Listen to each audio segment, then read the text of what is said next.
Good morning, Daybreak watchers. We're going to get going in about 35 seconds. There we go. Math. I'm back, baby. It's available if anybody wants to claim that. That's like Run P Plus, right? That's the streaming. It's literally a streaming service. Weekday evenings from 5 to 7 on 92.7 WMDX.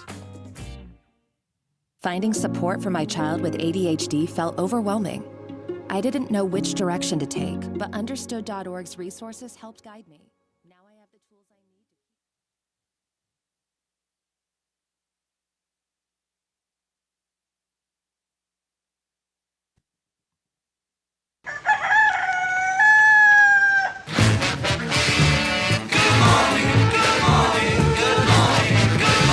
Good morning. Morning. Good morning.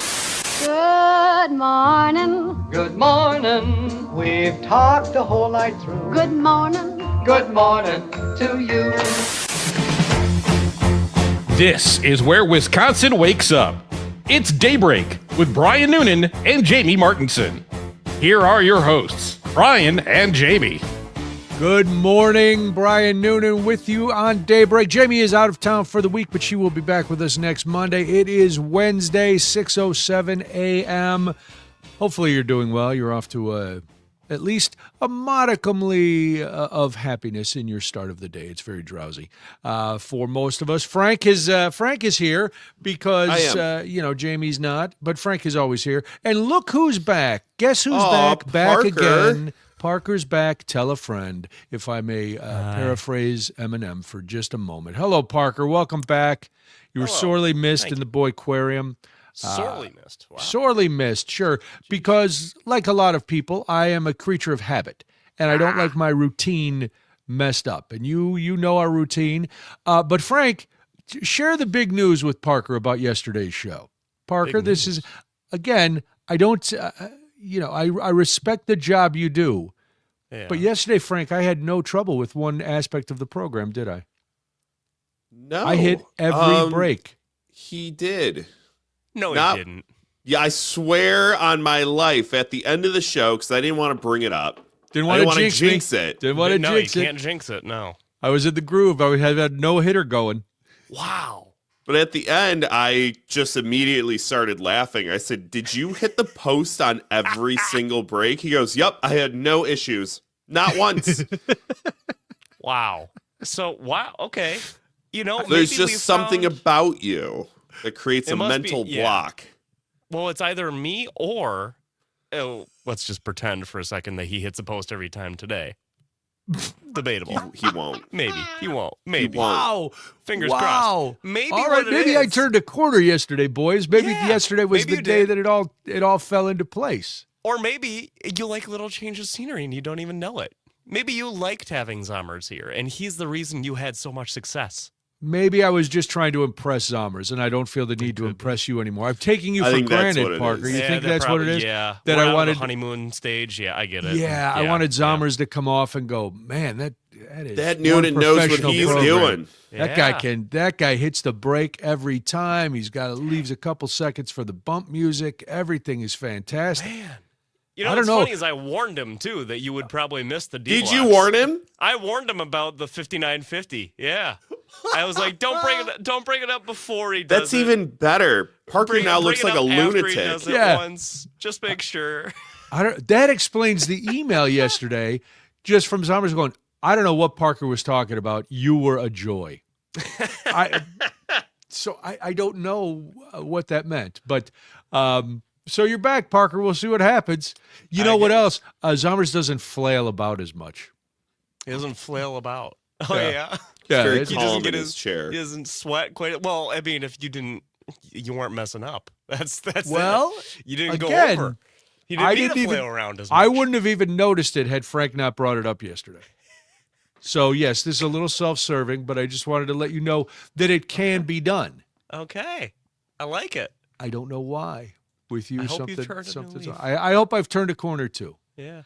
But Frank has not. Frank is still fueled by hate because after the show yesterday, he said, that first segment, save it. I want to talk about something. I'm very upset. I said, okay. Frank. I'm not upset. When He's upset.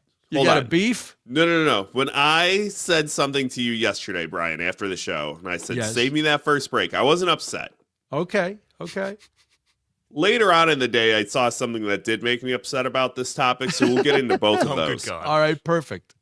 So, if you were listening at around this time one day last week, I can't remember which one, we talked about the Savannah Bananas Yeah. and Banana Yeah. Ball.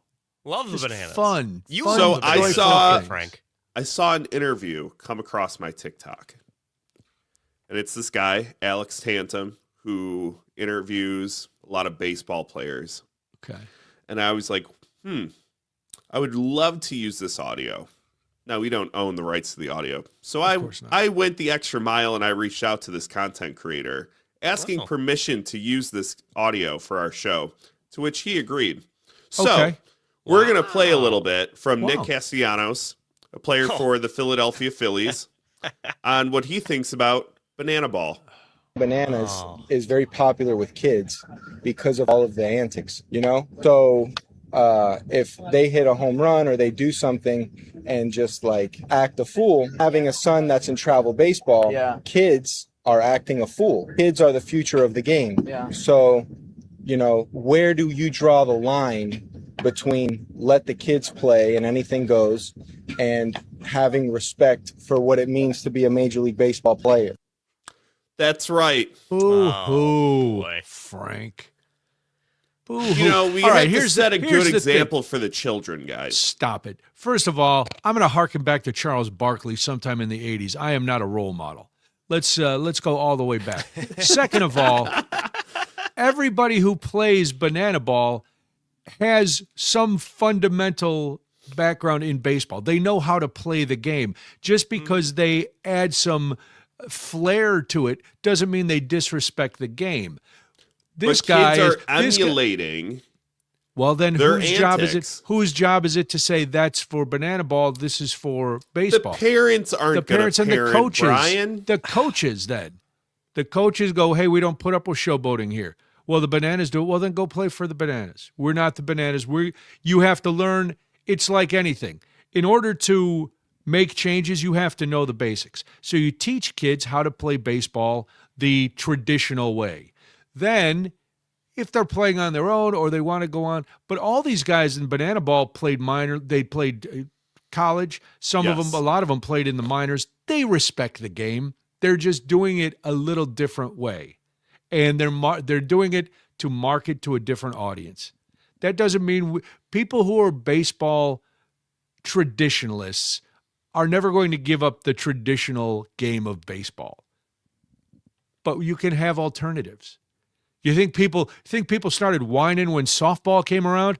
That ball's so big. How can we? That is completely different. Is it? Is it beer Completely leagues? different. Beer on second base. If you make it, you chug a beer. Come on. Thank you, Chad. Chad showing a lot of sense this morning, agreeing with me on social media. This is, I don't know where this doom and gloom that fuels you, Frank. This Look, hatred I- for something full of whimsy and fun. I thought this was you an know, interesting argument against it. And I think he's just a crank. First of all, baseball players are pompous. No. They're entitled, pompous jerks, more so than any other professional athlete I have ever interviewed. And I've interviewed a lot of professional athletes. Baseball players are the worst. They are There's a for the greater most part, level and of traditionalism there. I'm sure there are exceptions. No, I think you're Right. probably right. Baseball players have been coddled since they were children, and they believe they are entitled to. They're above any sort of reproach. They're above anybody, and that came through in that interview. He's like, we need the respect for. Who respects a Major League Baseball player? I admire their talents. I admire what they can do, but what's to respect? You're either Are a you good saying person in or the you're a bad athlete person. world, like nobody respects the baseball players? They're No, I'm not saying- athletic. No. I'm not saying that. I don't believe. I'm saying you don't earn respect just because you're a baseball player. I can admire your skills and talents and athleticism. That doesn't mean I respect you as a human being. His whole argument was, hey, man, the kids are acting a fool. This is the old man get off my lawn argument from this guy. Yeah, Parker? a little bit. I don't know, man. Come on, Parker. You've only been gone one day. You didn't give up all your takes in a day. I will say, this is a different argument that I've ever heard about Banana Ball. I've always only ever heard that Banana Ball is dumb because of the fact it's different and not because it's actually doing anything. My argument. Yeah. It's just dumb. I know that's your, But you're wrong. Kids have always emulated celebrations. The home run trot, dropping the bat and raising their arms, spiking a football. Kids always emulate what they see professionals do. It's up to coaches to tell them, listen, I know they're pros, we're not, and teach them sportsmanship, teach them a respect for the game. That's what a coach's job is, besides teaching fundamentals and trying to win at all costs. That's the coach's job. Did anyone ever say this about the Globetrotters? Are there people that are upset about the Globetrotters? No, nobody. Everybody loves basketball? The Globetrotters. I don't know why we keep bringing up the Globetrotters. Because they're not relevant. It's the same kind of thing, though. It's not traditional basketball, and it was wildly popular for a long time. Now, Banana Ball is wildly popular now. In 5 years, 10 years, is it still going to be popular? I don't know, but it isn't a relevant argument. It is apples to apples because you had a group of players who were as skilled as a lot of NBA players, and they put on a show doing basketball. What about, you could argue that the XFL is that for football. Oh. Whoa, wait, hold on a second. Nobody said they respected the XFL here. That's true. I'm just saying. Nobody said that. I didn't say you did. I'm saying you could make that argument because the XFL had a lot of stupid stuff in it too. Now that failed miserably because football fans didn't want to see that.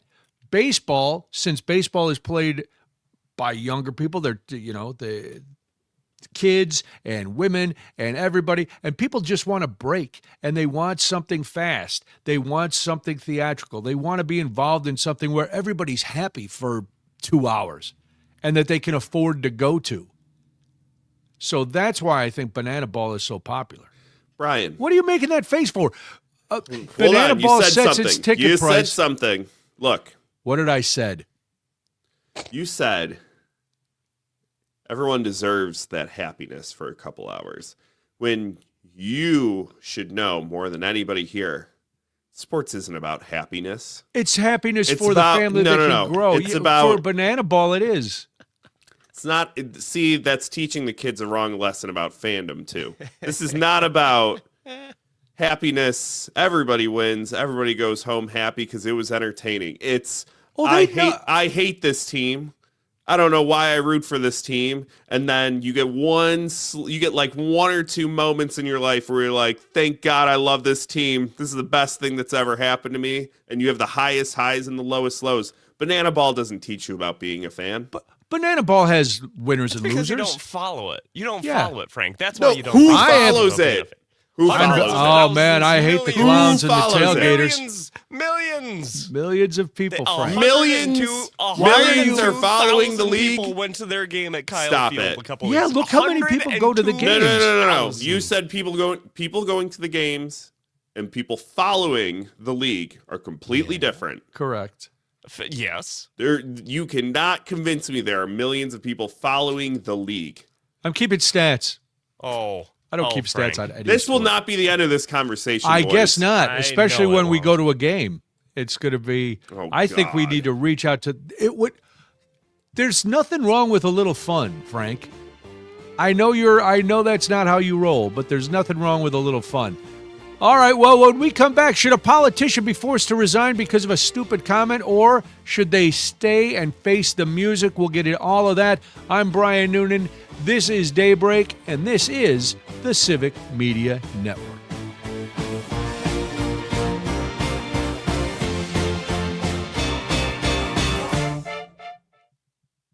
One. 4.2 million people follow the Savannah Bananas. They do. Oh, okay. By the technical term of following on social media, sure. I will give you that. What about the other teams in the league? Let me see. Well, that's like the give me the Washington Texas Generals. Tailgaters. Or what's the the Indianapolis Clowns? Or if there's... Could you imagine like telling your parents, be like, I'm doing banana ball. And it's like, oh my God, you play for the Savannah Bananas? Well, not technically. I play for the Texas Tailgaters. And people go, oh. You're still not getting as cool. You're still getting paid to play in the league. No, I know that. And a have rational fun. person knows that. But if you only know the Harlem Globetrotters and you're playing Right. for a different basketball team, everyone goes, oh. Right. If you're playing for the Generals, nobody's happy for you. Right. Everyone's like, oh. I mean, I admit it's silly, but I'm having fun. I have fun when I see little clips of it. And I would have fun going to a game just to see it once live. Are they playing Wrigley this year? Yeah, I think 2 or 3 games. The Party Animals have 1 million followers. The Tailgaters have 200,000 followers because they're the newest team, I think. Yep. The Party Animals? Party Animals? Yes, the Party Animals. That's not the Clowns. Bots. Whoops. Who's It's Indianapolis? all bots. Indianapolis Clowns. The Clowns, yeah. I knew there were clowns.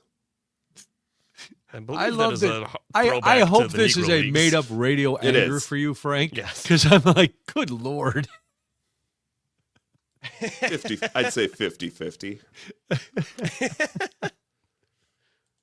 It's fun poking the bear. I keep my anger genuine. There is exaggerated a bit. Oh, I hate banana ball. This is not a shtick. Yeah. No, Oh, okay. That's what I was saying. I hate it. There's a guy from Milwaukee that plays for the Party Animals. Can we get him on to debate Frank? Ooh, I like that. Only if he idea. does a backflip in 10 seconds to her back. and recites like an opera halfway through it, like in Banana Ball. Couple seconds. All right.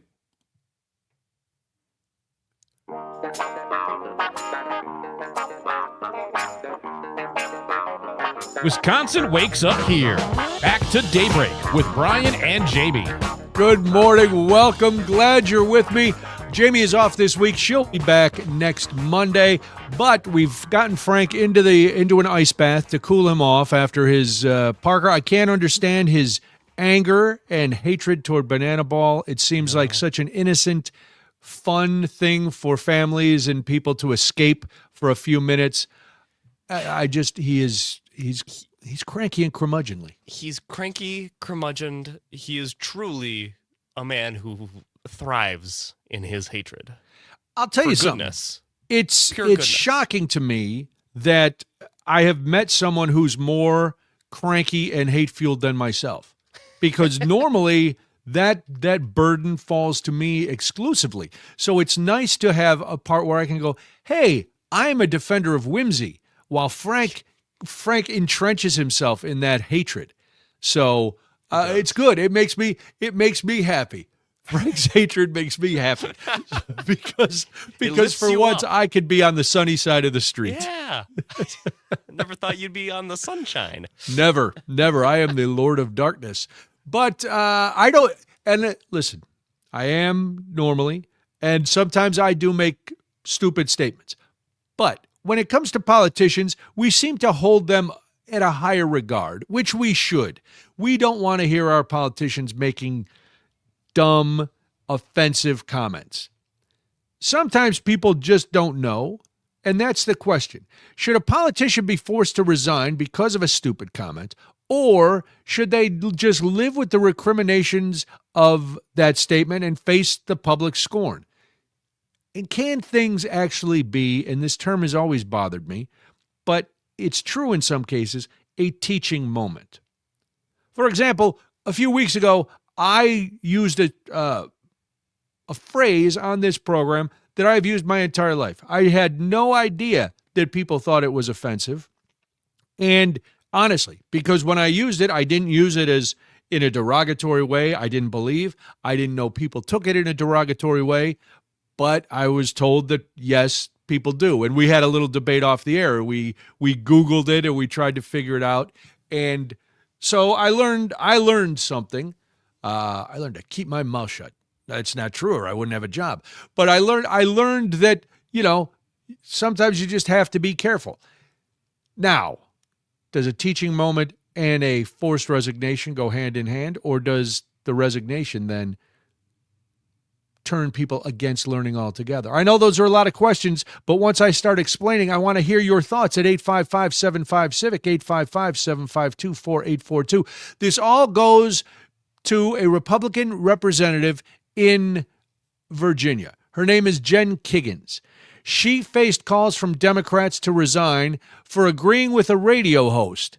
Now, this is the other thing. She didn't actually say it. But she was on this conservative radio program. And the host, and you know these conservative hosts, and I don't want to blast my brothers and sisters in sound, but I'm going to a little bit, because these conservative hosts, they love to just fire off hot takes with Republican talking points. And that's their whole thing. Anger is their stock in trade.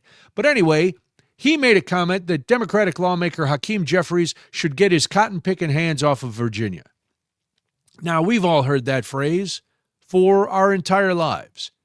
And at first blush, I went, well, why is this causing turmoil? And then I took a second before you at me. Before I took a second, I went, I understand why now this might be a comment that is not smiled upon. It's a comment that does trigger people and bring up imagery that we want to remember it, but we don't want to glorify it and put it in speech. So anyway, she later said she was agreeing with the host that Jeffries, who was the House Representative Minority Leader and the first Black American to lead the party in Congress, should stay out of Virginia politics, and she did not condone the host's language. If Hakeem Jeffries wants to be involved in Virginia politics, then I suggest he does what a bunch of New Yorkers are doing. Leave New York, move down here to Virginia, run for office down here. You can represent us. If not, get your cotton-picking hands off Virginia. That was the quote from the host. And then Kiggins said, that's right, ditto, yes to that. Now, in her defense, I can see her point of that she was agreeing with the sentiment of you shouldn't don't talk about Virginia politics unless you're in Virginia politics. It's a version of the stay in your lane. But you have to be careful when you're in public office. You can't just agree with whatever crackpot radio guy says. Because trust me, I know crackpot radio guys. I may, in fact, be a crackpot radio guy. And we say things to do it. So if you're still a little concerned or confused, cotton picking is considered offensive due to the history of slavery in this country when cotton was picked by enslaved people. Well, she went on X because that's where all politicians, flog themselves for apologies. The radio host should not have used that language, and I do not and did not condone it, she wrote. It was obvious to anyone listening that I was agreeing Hakeem Jeffries should stay out of Virginia. The radio host should not have used that language, she said again. So, of course, Democrats are calling for her to resign. Democratic Virginia State Senator Aaron Rouse said in a statement, I'm deeply appalled by anyone who promotes this rhetoric. We are no longer enslaved on plantations. We now hold positions of power our ancestors fought for. And it's hard to say that people are overreacting, so I will not, because we see what's happening in other states with the gerrymandering. We know racism is still alive and thriving in this country, and you have to be very careful everywhere. Now, I know when I say this, that is going to fuel people to say, oh, see, all these woke snowflakes very worried about everything that gets said. No, but I don't think being cognizant of your words makes you a woke snowflake. I think it makes you a thoughtful human being. I also don't think someone should be forced to resign. Now, if she has a track record of racist comments, that kind of thing, then resign. If not, stay put. All right, some child care solutions coming to Wisconsin. How much are they going to help, and how much is it just reshuffling the chairs on the Titanic? We'll get to that after this. I'm Brian Noonan. This is Daybreak on the Civic Media Network.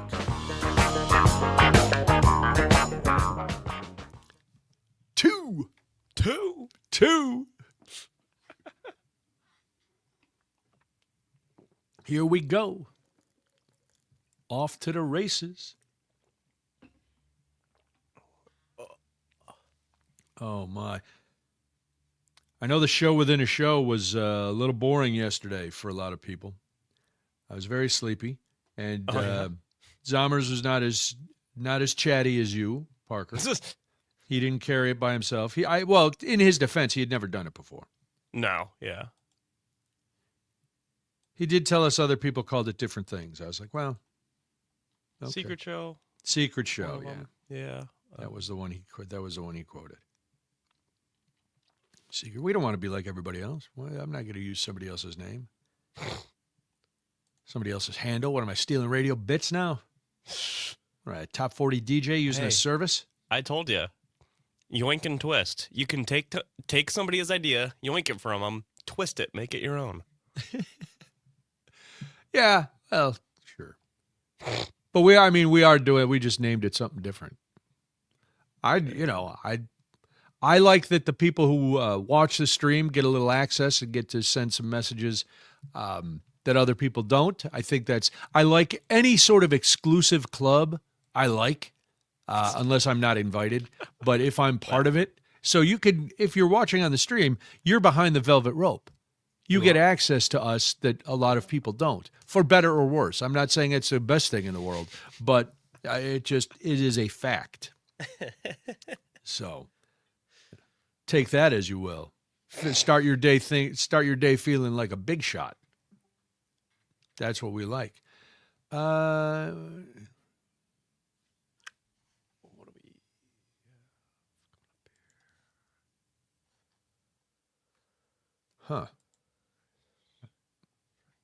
Mark from Prairie du Sac.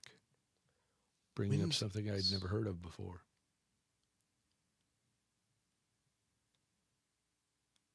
Okay.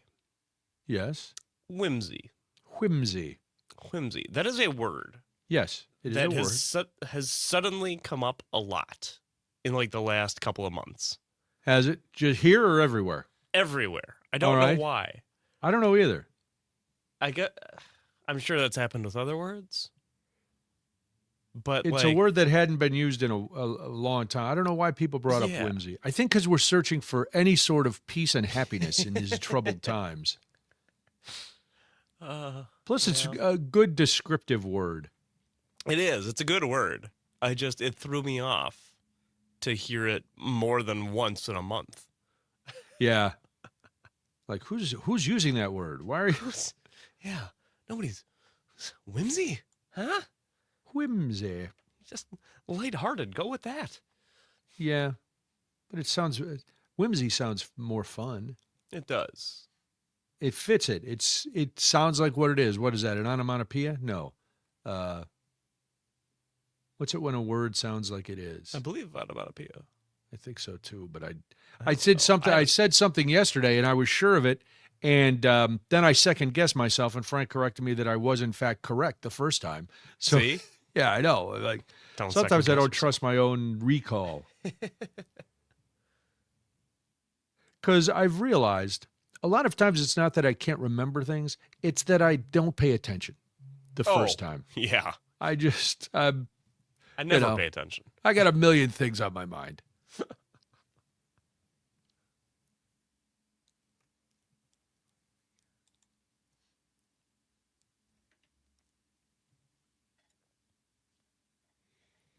But I try to pay more attention. Well, this week so far, I haven't waited for Jamie to talk. I've just started talking. No, you've been on the ball for that. Yeah. Because I'm paying attention. Yeah. I'm not just waiting for Jamie to stop talking or, to finish. That's not what, you know what I mean? She does the rejoin and then I wait. And like, I don't have to, I hear the big voice guy, then I hear Jamie, then, Next week, you're going to be talking over by accident. I'm just going to, Or I'll go completely the other way and just forget that I actually have to talk too. I can also see that. I'll just let her do it. We got it. 10 seconds.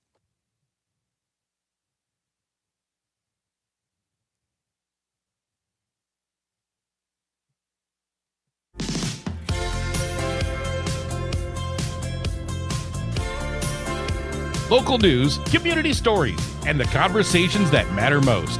Now, more Daybreak with Brian and Jamie. Good morning. Glad you are here. Welcome, welcome. I would love to hear from you this morning. 855-75-CIVIC, 855-752-4842. Maybe you can help me with this. What is your solution to the child care crisis in Wisconsin? 855-75-CIVIC. The reason I bring this up is we've talked about this on the show, and I've talked about it with different people for many years. There is a child care issue here in Wisconsin. We're not paying child care work, and I'm talking about preschool. This time we're not talking about teachers. We're talking about preschools. We're talking about daycare centers. We're talking about any ancillary care prior to your kids going to school, and it is very difficult for parents. At this point, some parents are having to make the choice between daycare and working because the cost of daycare has skyrocketed, and part of that is because it is very hard to find good daycare workers because the pay is woefully low. So people don't stay in the business there. And it's a crucial part of this society. Unfortunately, we don't live in a time anymore where one salary is going to get it done. And one salary is fine if you are a traditional two adult family. But if you're a single parent, you still have to go to work whether you have a kid or not. So how do we fix this? Well, the Trump administration announced a series of changes in federal child care funding Monday that Wisconsin advocates say are going to amount to less regulation and undermine attempts to support child care providers and workers. So once again, are these changes meant to help or in the end hurt? And I will let you draw your own conclusion for that. I think you know where I stand. The policies announced include a rollback of Biden administration programs that supported higher wages for child care workers and put a ceiling on child care costs for low-income families. There's your answer. The Administration for Children and Families in the Federal Department of Health and Human Services said in a press release the revisions and administrative rules would lower costs, expand access, and better serve families who rely on federally funded child care programs. Well, that didn't sit well with two Wisconsin child care advocates. At least two, but two that were quoted in the story that I read.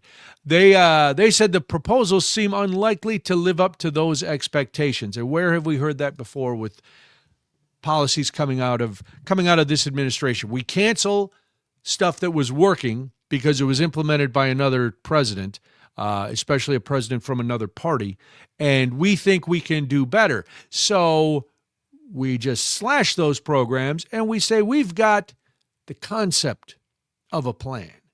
We have some guidelines, and these are going to help you. And then the real people who are involved with this see those changes and say, I don't know. So Corinne Hendrickson is a former New Glarus home child care provider.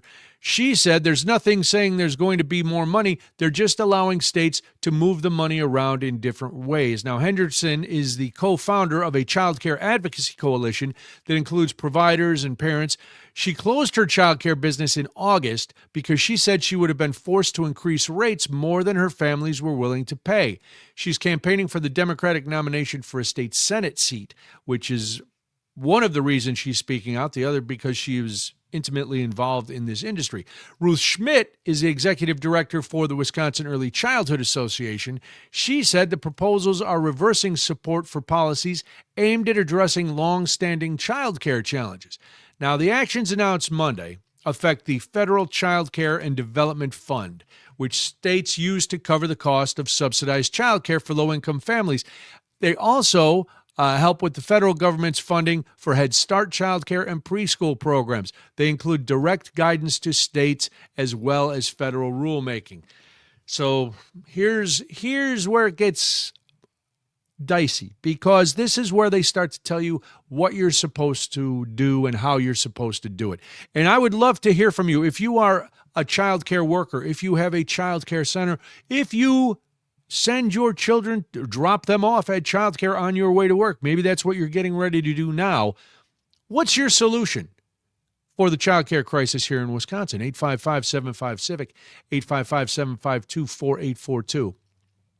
So one of the guidance memos that was given out to the states encourages states to direct more funds from the federal government's Temporary Assistance to Needy Families Fund to Child Care and Development Fund uses.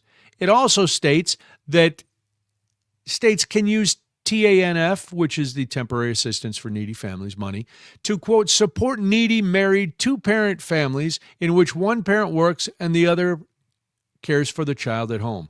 This is a classic rob Peter to pay Paul. This is we're not giving you more money. We're not actually helping. We're telling you, you have some of this other money.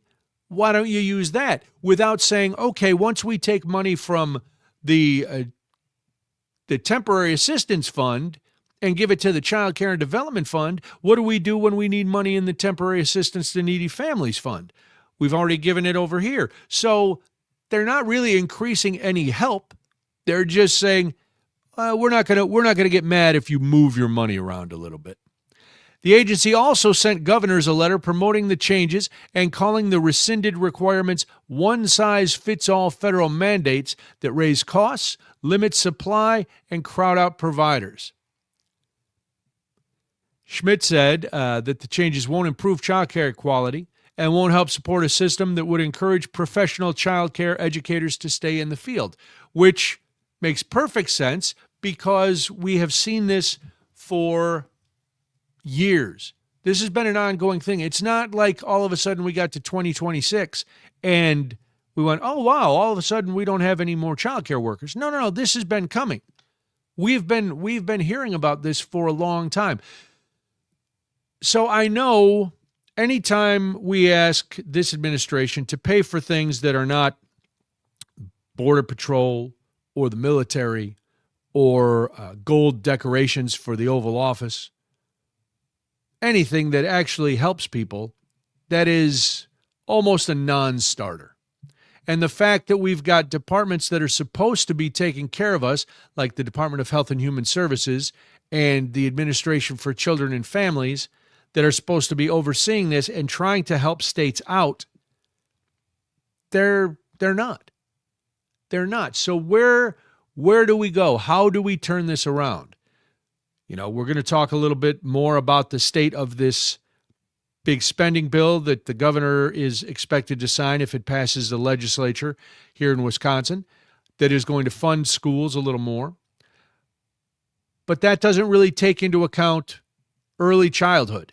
And I know some of the Democratic candidates are talking about that a lot. So if you're in that boat, you need to pay attention, because I remember now we only sent our daughter to daycare for a short amount of time.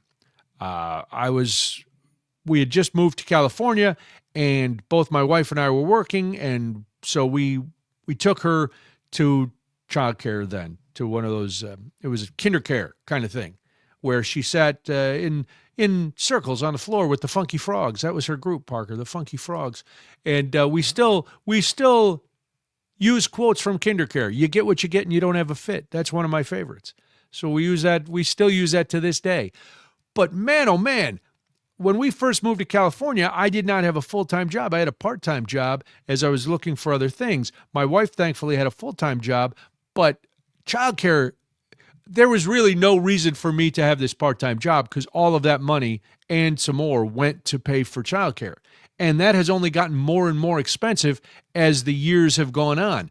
We're at a spot now where, like I said earlier, and this is borne out by people who've talked about it endlessly, that it comes to a point where you're like, if you're paying a couple grand a month for child or a grand a month or whatever for childcare, it's really hard for a lot of people to make that cost commitment. And I think if you have children, you know this, and if you talk to any kindergarten teacher or first grade teacher, getting a kid into preschool, daycare, increases their ability down the road to learn. It increases their ability to socialize. It increases their ability to just do all the things you're going to need to do when you get to kindergarten or when you get into pre-K. So we have to figure this out. And right now, it doesn't help. And it doesn't surprise me, which I think is the saddest part of all. It doesn't surprise me that this administration has decided to once again not help the citizenry. Now, I know if you were watching any of the news or listening to the news yesterday, you heard the president say, and I know at first when I saw this clip, I had to investigate because it was taken out of context. But I think in general, it does sum up the entire administration's thought process. The president was asked about how much he takes the financial situation of American citizens into account when he's talking about Iran. And he said, and I'm paraphrasing a little bit, I don't think about Americans' finances not one little bit. And that's true. He also doesn't seem to think about what is actually in the best interest of the citizens of this country, that he is leading for now. It's all theatrics. And when it comes down to something like this, where we have, and I'm not saying we shouldn't fund the military. We should definitely fund the military. I think the military is doing pretty good. If they need some more, let's figure it out. But I also think, who's going to be in that military down the road? These kids that you're ignoring at this point. If you're not giving money for parents to allow their kids to get into childcare, first of all, some of those parents are not going to be able to work. Then they're going to have to go on either unemployment or they're going to have to go on SNAP benefit, all these other things that you're putting unbelievable restrictions on. So now you're creating more and more of a vicious circle where if we looked at the core problem, and the core problem, despite some people on the right saying, well, the core problem is people having children that they can't afford. Everybody throughout history, people have had children and then struggled to make ends meet. That's just the cost of having a kid. It's not a character flaw. It's not a racial issue. It's not an ethnic issue or culture issue. It's, hey, you had two people who were both working. Now you have an extra person. And this little person costs a lot of money. Oh, babies are expensive. Not only just keeping them alive, which is enough of a stress, but then keeping them in diapers and keeping them in food and then thinking of how to educate them. It's nonstop. So we have to go back to the core of this problem is that we are not caring for the people that we are going to need in the future. We need those people in the future in our workforce. We need the current parents in the workforce. We also need to make sure that these children will be able to keep society going and make a contribution and be the people in the military, be the people in business. So it is important. And I know to some people it is not. Well, they should just be able to pay for their own kids. I don't need to pay for everybody's kids. We pay for everybody's everything. And we pay for a lot of stupid stuff that we don't need and that's never going to benefit you. Hey, surprise, we're paying for a ballroom, friends. We're never going to get to dance in it. But you know those kids who aren't getting the money for childcare? They're going to be your neighbors someday. They're going to be the people waiting on you that when you walk into a McDonald's or a Culver's and they can't make change for $1, you know, man, these kids are stupid. Why didn't anybody educate these kids? I don't know. Maybe because there was no dough to do it. Oh, well, let's see. Oh, is there anything that could make you want to sit in the last row of an airplane? I'll tell you why I'm asking. After this, I'm Brian Noonan. This is Daybreak on the Civic Media Network.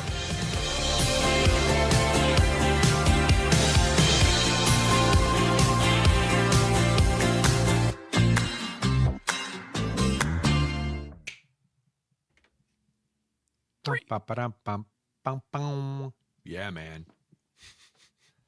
Let's do it.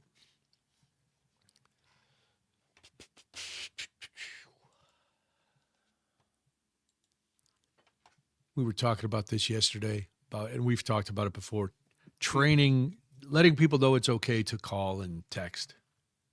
Yeah. Because I know they're out there. Because yesterday we talked about the new spending bill, and people called and texted. And okay, yeah. We talk about goofy stuff, and people call and text. That's all right. Yeah. I never used to worry about it. I mean, I think coming from nights and overnights, sure, you never worry about that because you're like, whatever. Yeah.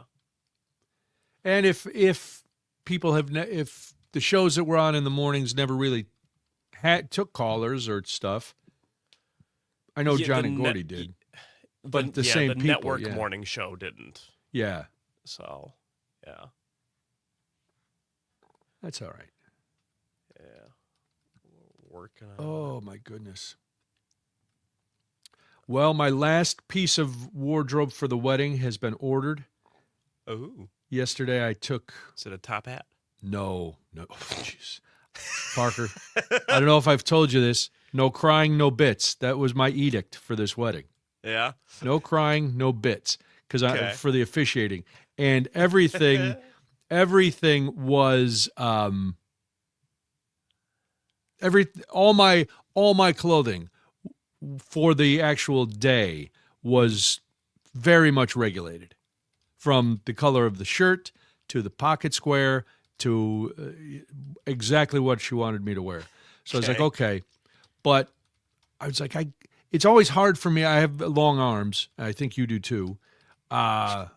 It's hard for me to get good, well-fitting armed sleeves on my dress shirts. They're always a little too short. Sure. Plus, I'm still battling or dealing with losing weight, which is good. But because of my body shape, like my neck is smaller and my stomach is still a little big. Sure. So if I get the right neck size on a shirt, it's too small in the stomach. So I found this company online that custom makes shirts for the same price basically as getting them at a department store. Nice. So yesterday I took Debbie helped me. We took my 10, 13 measurements that they want for these shirts. And I sent them off. And this morning I woke up and there was an email. They're like, hey, do us a favor. Double check that sleeve length because it seems a little long and our tailors are getting ready. So I grabbed Debbie before that's why I was a couple minutes later coming in here. I grabbed Debbie and she helped me measure again. I was like, all right. So I'm going to have 10 seconds. Custom, baby. Just for Daddy.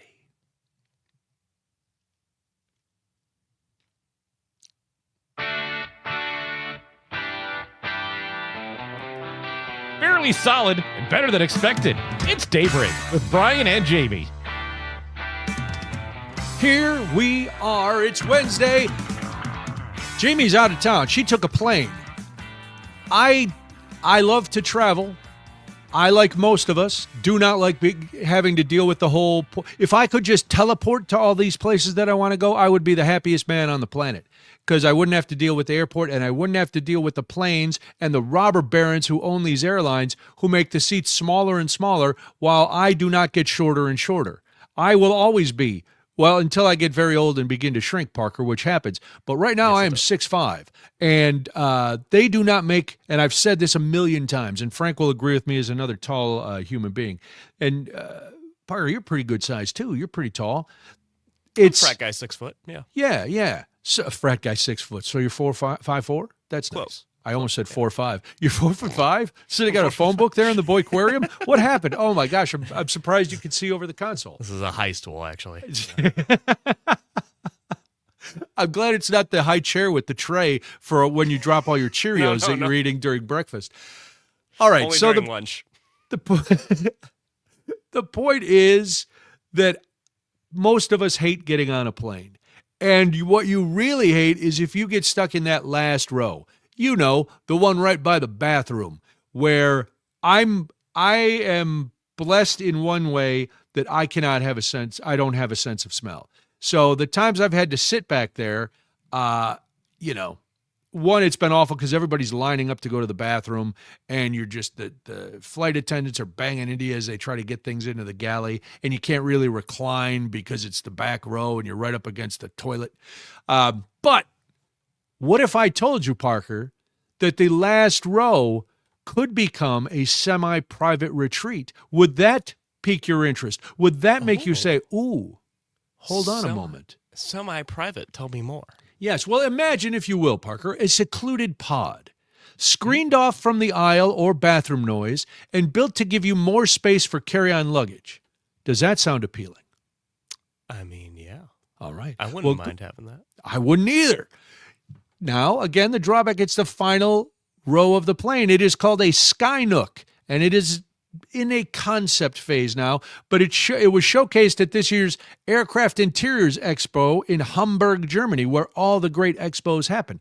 It reimagines the narrower rear wide body, the rear Yeah, the narrower rear of the wide-body planes, where the twin aisle configuration, the twin aisles, just two aisles, not the one in the middle. I actually did read this before. I know sometimes it doesn't sound like it, but so you're in the two aisle configurations, where you have and some of those rows can only accommodate a double seat rather than a triple. So where the double seats are, they're going to make, again, a semi-private retreat, described as a cocoon-like seating arrangement, not entirely dissimilar to more upscale offerings at the front of the plane. So your low class, first class. That marketing slogan was dismissed. I did go to Hamburg and I said, what about low class, first class? And they said, no. I go, how about no class, first class? And they said, no. I said, all right, well, I guess I'm in the wrong field. I'm going to head back to America. And by the way, we're pulling all our troops from your country. They said, what? I said, listen, politics are everywhere. So while the seats look similar to normal economy class seats, Skynooks makes use of the space between the window seat and the plane's sidewall, offering enough room to secure a baby carrier or space for a pet, or to flex as a place to work or dine. I'm digging this. There's also a sliding divider, so you can disassociate from the aisle. You don't have to see the people lining up. You don't have to hear a grandma battling with the toilet door to try to get in there to the lavatory. I shouldn't say toilet. That's very European, though. If you've been to Europe, Parker, they don't call it the bathroom. They just go, you're going to the toilet. Huh. Yeah. The loo, as some say. Well, even when I was in England, when I was in London, they said the toilet, and they would have signs in the pubs just said toilet. And I said, ooh, I'm having a hard time getting a hold of it, even though it seems like I'm very comfortable saying it this morning. But in countries where it is the nomenclature, I was struggling with it. So the Skynook, no word on whether it can repel unwanted odors, though. So you'd have to bring your own. But you could bring like a Stickum and put it on the divider yourself, which would be great, because who's going to know? Get in there, get into your little Skynook, you slap up an air freshener, you put in your headphones. Don't bother me. Put up the DND. Nobody can come with you. It claimed first prize in the Passenger Comfort category of the Crystal Cabin Award, which recognizes innovative airplane cabin products and concepts at the Hamburg Expo. I would do it. I would say yes, I'm in. I have to see now the seat is going to be the width of the seat, and I would imagine the depth is going to be the same. But I like the idea that I could enclose myself to shield myself from the riffraff. Because let's be honest, some people on a plane dress like they're going to the bus. Yeah. And I'm not saying I'm not Sean Duffy. I'm not saying we all need to wear suits on a plane. But pajama pants and slides, save that for the house.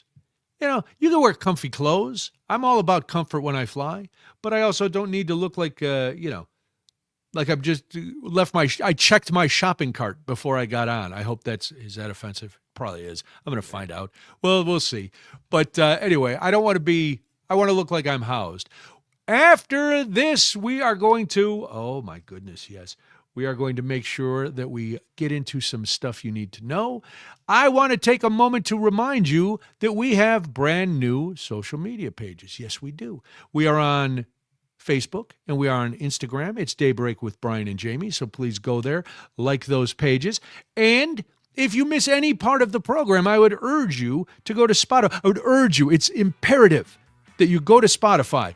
You subscribe to our podcast, Daybreak with Brian and Jamie. Then if you miss any of our scintillating conversations or interviews, you can pull them up at any time. And if you're zipping around town, maybe you listen on WMDX, and you're like, well, I really missed that last hour. How about the free Civic Media app, my friends? Did I mention it was free? Did I mention it was an app? Yes, I did, both of those things. So you can download that and listen to us anytime.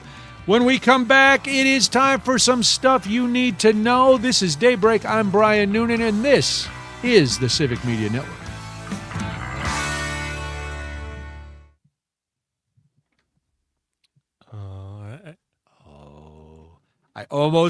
I'm gonna fess up.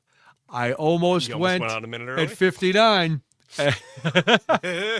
I could feel it. But then, yes, I double clutched. I I suddenly saw you go, oh yeah, I think I should do socials now. That's right. There's time. It's a good fallback. It is.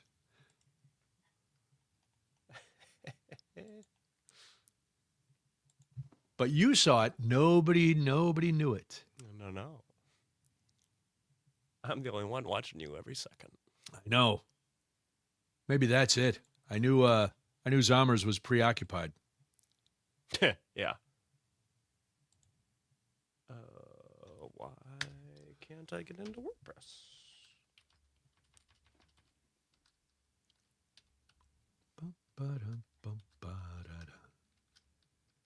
Have I officially said good morning to everybody watching on the stream? I know we read some comments from the stream earlier, but if I did not, my apologies. Hello, welcome.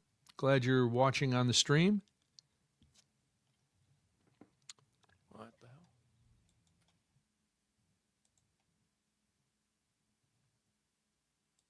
It's supposed to warm up this weekend. I can't wait. I'm going to spin my microphone around instead of grabbing it and bring it towards me. Yeah, I think it was pretty nice yesterday. I was surprised. Yeah, yesterday was nice. It rained. Did you guys get rain? We got rain in the afternoon, late afternoon. Okay. No, I don't think we got anything. And I did end up going out yesterday. At the beginning of the show, I had a conundrum because it was my friend's birthday, and he wanted me to meet him for a drink, and I wanted to, but then I was like, oh, it's school night, and do I have discipline? Because I also recommitted to my diet on Monday. Oh, so I was like, oh, on the second day, I'm going to blow it. But I was like, no, I really want to go and meet him and have a drink. And so I did. And I was very good. I had 2 pints of Guinness. And then I was like, well, we have to celebrate with a pour of bourbon. So of course, had a nice little bourbon. And I was home in time to make dinner. And so I did not eat anything at the bar. Despite the fact that I was eyeing these, because it's half-price apps, and I was looking at the cheese curds, and I'm like, oh, man. They have pretty good cheese curds at this place. But I did not. So I did not do it. And I was still, I dropped 2 pounds since yesterday. So hey. Yeah. So I wasn't far off from, because I'm still over 100 pounds. Okay. That I lost. So that's still good. Yeah. But I was, I had a number in my head before the wedding, which I'll be able to hit. Nice. Because I hadn't gone as we had a wild weekend as far as eating and drinking. So I was like, oh, this is going to be bad. And it wasn't as bad as I thought when I got on the scale Monday. Okay, let's get back on the program. And if anybody knows Madison weight loss, I used Milwaukee Weight Loss, which started here in Madison. They are very, very, very good. So, Parker, you can clip that, and we'll use it in a future sales meeting. I am a big fan of the program that they put me on. And even though I haven't been on the plan for a while officially, and I'm not getting paid for this anymore. Actually, I never got paid for it. I got the program for free. But then when I was let go from the other station, I was like, oh, but I had learned enough to keep it going myself, so. There you go. Nice. And it's all your own food, which is terrific. That is nice. Yeah. Don't want other people's stuff. No, and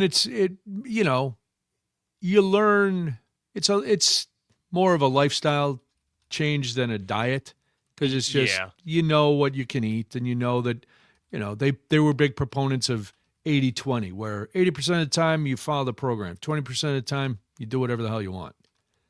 The problem is when that 20% starts to stretch and that 20 becomes 50 and 60%. And you're like, oh, wait, hold on. Where the ratios are getting skewed. We have to go back.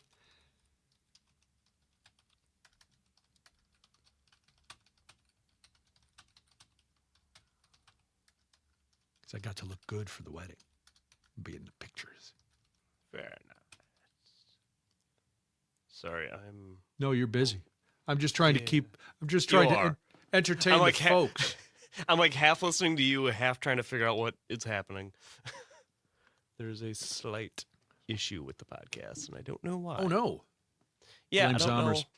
know. I blame Zommers, yeah. Blame Zommers. And then blame Dom. Blame everybody else. That's true. It's either Zommers or Sage. Uh-oh. Well, Sage. link- I'm the not. link I isn't was going to working. say Sage is out of town, which he is, but that wouldn't stop him from getting into the Oh no, the And system. no, he and would. monkeying around. He, I assume, can fix this. Being the owner and all, he can monkey around with whatever he wants. He can, and he's the guy to do the fixes for the website. So there's that too. Ah. That is going to have to wait for another couple seconds until I can actually articulate what I'm trying to say.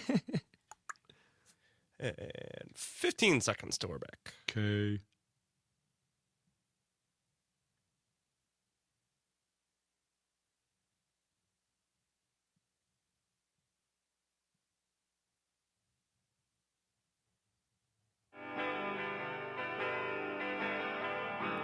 Across the state of Wisconsin, Daybreak with Brian and Jamie is back.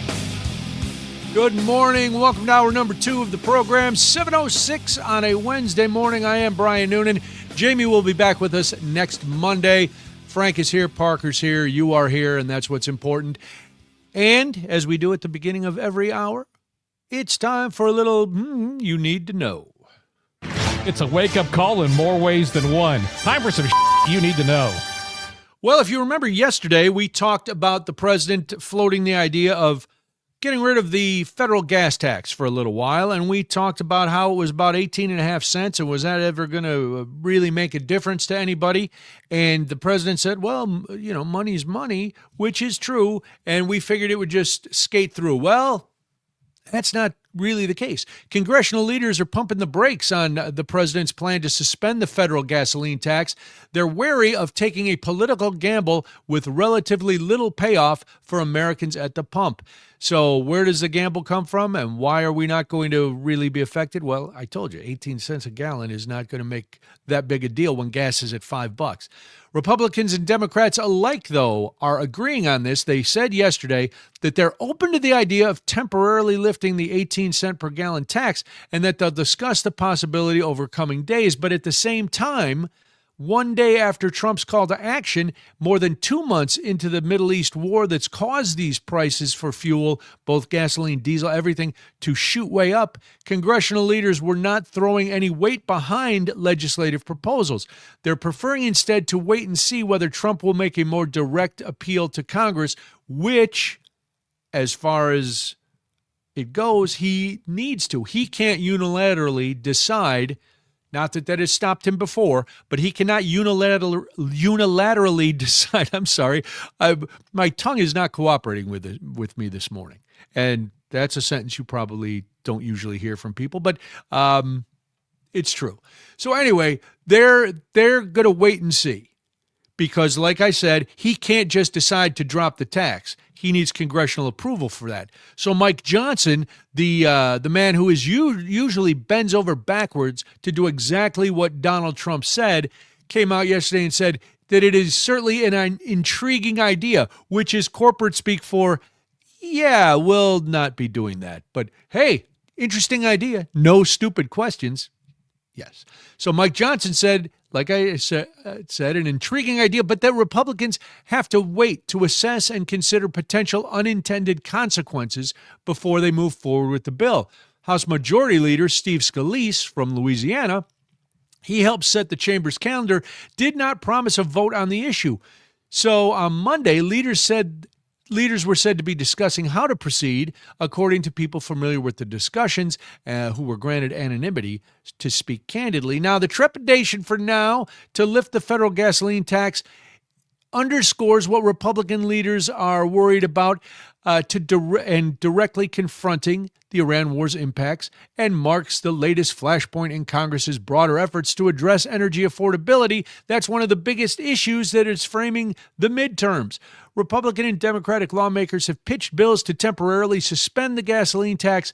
Many of their colleagues have questioned whether it would make much of a difference. I don't believe so. I'm wondering how you would feel about that. It is not. Further complicating the gas tax holiday's path forward are concerns about the beleaguered Highway Trust Fund. That is what is paid for mostly by the gasoline tax. Now, pending gasoline tax holiday legislation would make up the difference with general fund dollars for the highway fund, but it would likely encounter resistance from fiscal Republicans who are worried about the deficit. Yes. So it sounded really good in the short term, and anytime we hear, oh, we're going to cut a tax, we get all excited, don't we? Yeah, oh, that'll be great. I don't have to pay a tax. So gasoline's going to be what, $2.95 again? No, it's still going to be way over $4. It still may actually be over $5 in some places, but it'll be 18 cents cheaper. 18 cents. Now, Parker, I'm old enough to remember if I had 18 cents when I was a kid, I could walk up to Ben Franklin and get 18 pieces of penny candy. You know what I can get with 18 cents now? Bubkiss. Nada. Zero. Yeah. Nothing. Not much. I can't even pay a toll with 18 cents. I can't go to a lemonade stand on the corner with some young child. Not that I would take a young child to a lemonade stand, but a lemonade stand being run by a young child and buy a cooling beverage for 18 cents. Can't do it. 18 cents means nothing. And again, short. Yeah, I don't even know what a kid at a lemonade stand charges anymore. I know we used to charge 5 cents. And then we upped it as I got a little older to 25 cents. It was only a nickel.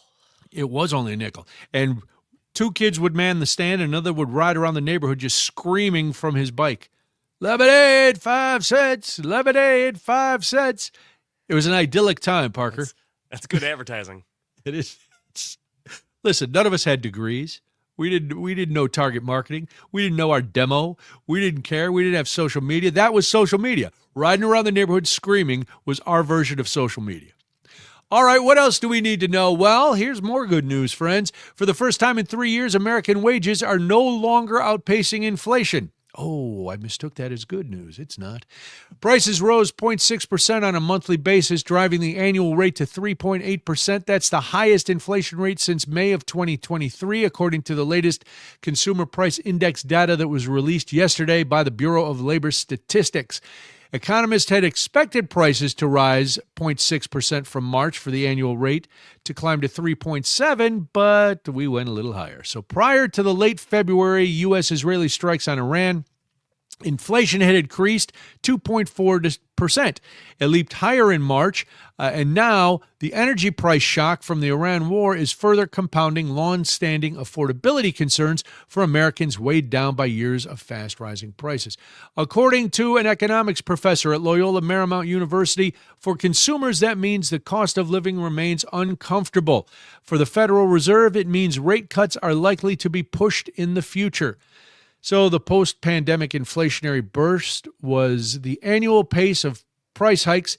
That's when we hit a 4-decade high of 9.1 in the summer of 2022. It drastically lifted all prices. Now, in recent years, as inflation slowed, some Americans were able to get a leg up as their pay was rising faster than inflation. Well, that changed last month. As I mentioned, annual inflation-adjusted average hourly wage growth went negative. For the first time since April 2023, paychecks grew 3.6% from April of last year on average. Prices rose 3.8%. So you're working hard, but you cannot keep up. You cannot do it. Lynn, we were talking about the gas prices. Lynn remembers paying 45 cents a gallon back in her day, and she adds the laughing emoji. As early as or as late as 1999, Parker, it was under $1. Gas was under $1 when we moved to California, where gas is notoriously high. I was getting gas at the Gas King for 99 cents a gallon. That wasn't that long ago. Oh. I don't know what the lowest gas price I've ever seen is. Probably not below $2. Yeah, and I don't remember, like when I was a kid, I didn't worry about gas prices because I wasn't driving. But when I started driving, it was still way under $1. You could fill the car for under $10. Wow. Then just go. That's not what I did. Cruising around with your lady or your man or yourself if you had no friends. What else do we need to know? There is stuff you need to know. This is closer to home again. 2/3 of election clerks said they experienced problems getting mailed absentee ballots back for last month's election. That's according to a survey of more than 900 clerks by the Wisconsin Election Commission. Most clerks surveyed said they believed ballots were received within 3 to 5 days, the standard time frame for first-class mail, but a substantial number of others said it took ballots 7 days or more to reach the clerk's office after the voter mailed them. A clerk in Fond du Lac County said some ballots postmarked on March 23rd or 24th didn't arrive until after Election Day on April 7th and could not be counted. So when a local post office was questioned why, staff there said it was because of a blizzard. Okay, well, we'll see. According to the clerk from Fond du Lac County, she said, we had voters that paid additional postage to get their ballots to the municipal clerks, and sadly, they arrived after April 7th. I do not want to see extended deadlines, meaning mailed ballots can arrive after the election and be counted, because I truly feel we will see the same issues and voters that will procrastinate. We work so hard at the front end to get the ballots to the voter and then have them come back after Election Day is very frustrating.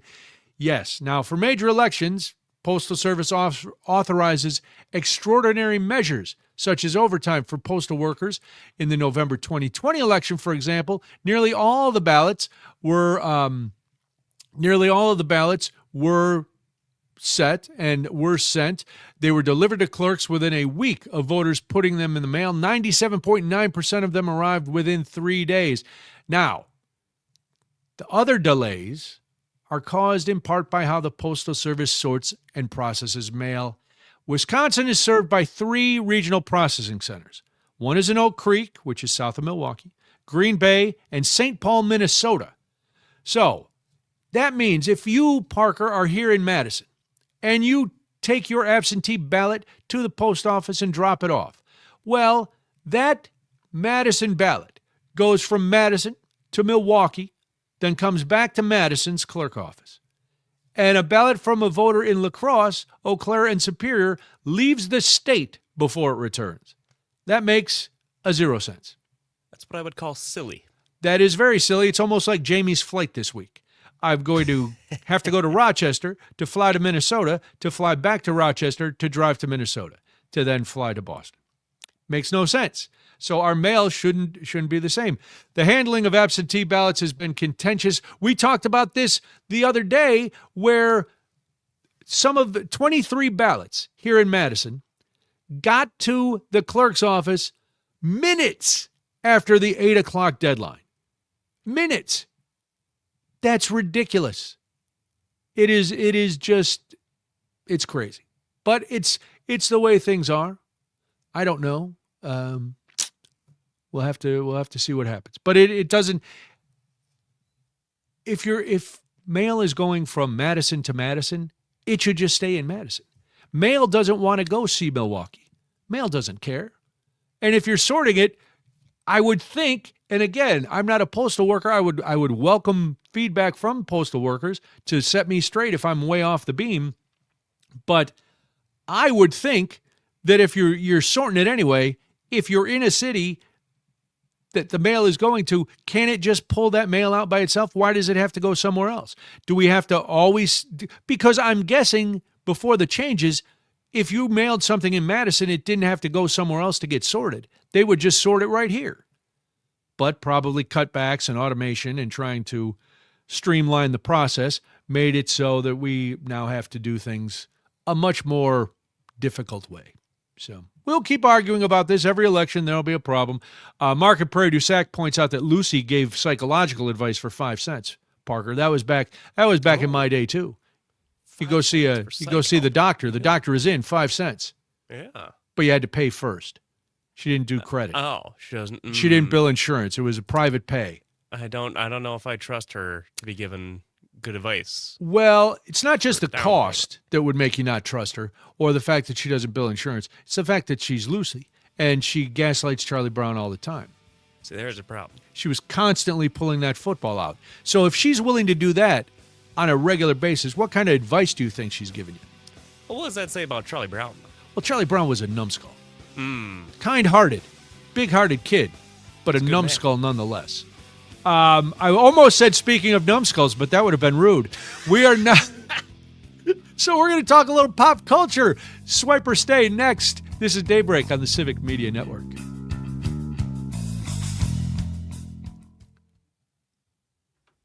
Frank, how do you feel about that? You gonna take that? I didn't say it. I didn't say it. Look. I'm fine if you call me a numbskull. But what? We're going to take shots at Charlie Brown? Oh, we got Save tomorrow's first segment. I got thoughts about Charlie Brown. I'm mad. Thoughts about Charlie Brown. He's got a heart of gold. I said he had a heart of gold. I was in You're a Good Man, Charlie Brown, the musical. I bet you were. What did you play? Were you Linus? No, I was an ensemble. I was not good. Tree number 2? I was the piano that Schroeder banged on. Whoa. Pause. Whoa. The keyboard. Bang. What are you thinking? What are you guys thinking? You're nothing. Wow, you guys are just rude, Wally. Just very, very untoward. Oh, that's good. Let me drink my fancy coffee. Pinky out. There you go. Frank, my friend who made the drive up to get that antique 107. Yeah. Yesterday, it was his birthday yesterday, so he's the one I went out to meet. He on Facebook Marketplace bought a bottle of Weller's Blue. Ooh, how much did that run him? He said like $130. What? Yeah. This guy had a picture of one bottle of the Weller's Blue and like literally nine bottles of Stag. What? Yeah, I don't know. It's some Facebook group, and so which I get, but 130. Now I get. I think MSRP for that bottle's like under $100. Oh, it is. But still, like I got mine for $199. Oh, you have a blue? And that was a good deal. Is that the single barrel? Which one is foolproof? Foolproof. Yeah. It's a lot of money. It's a lot, and I've never seen it for that price again or cheaper. He may have downplayed it a little bit because he's been talking about how he's spending so much money on this bourbon that he never drinks. 15. Right. So he may have lied. 10 seconds. Liar. Shut up, Parker. Welcome back.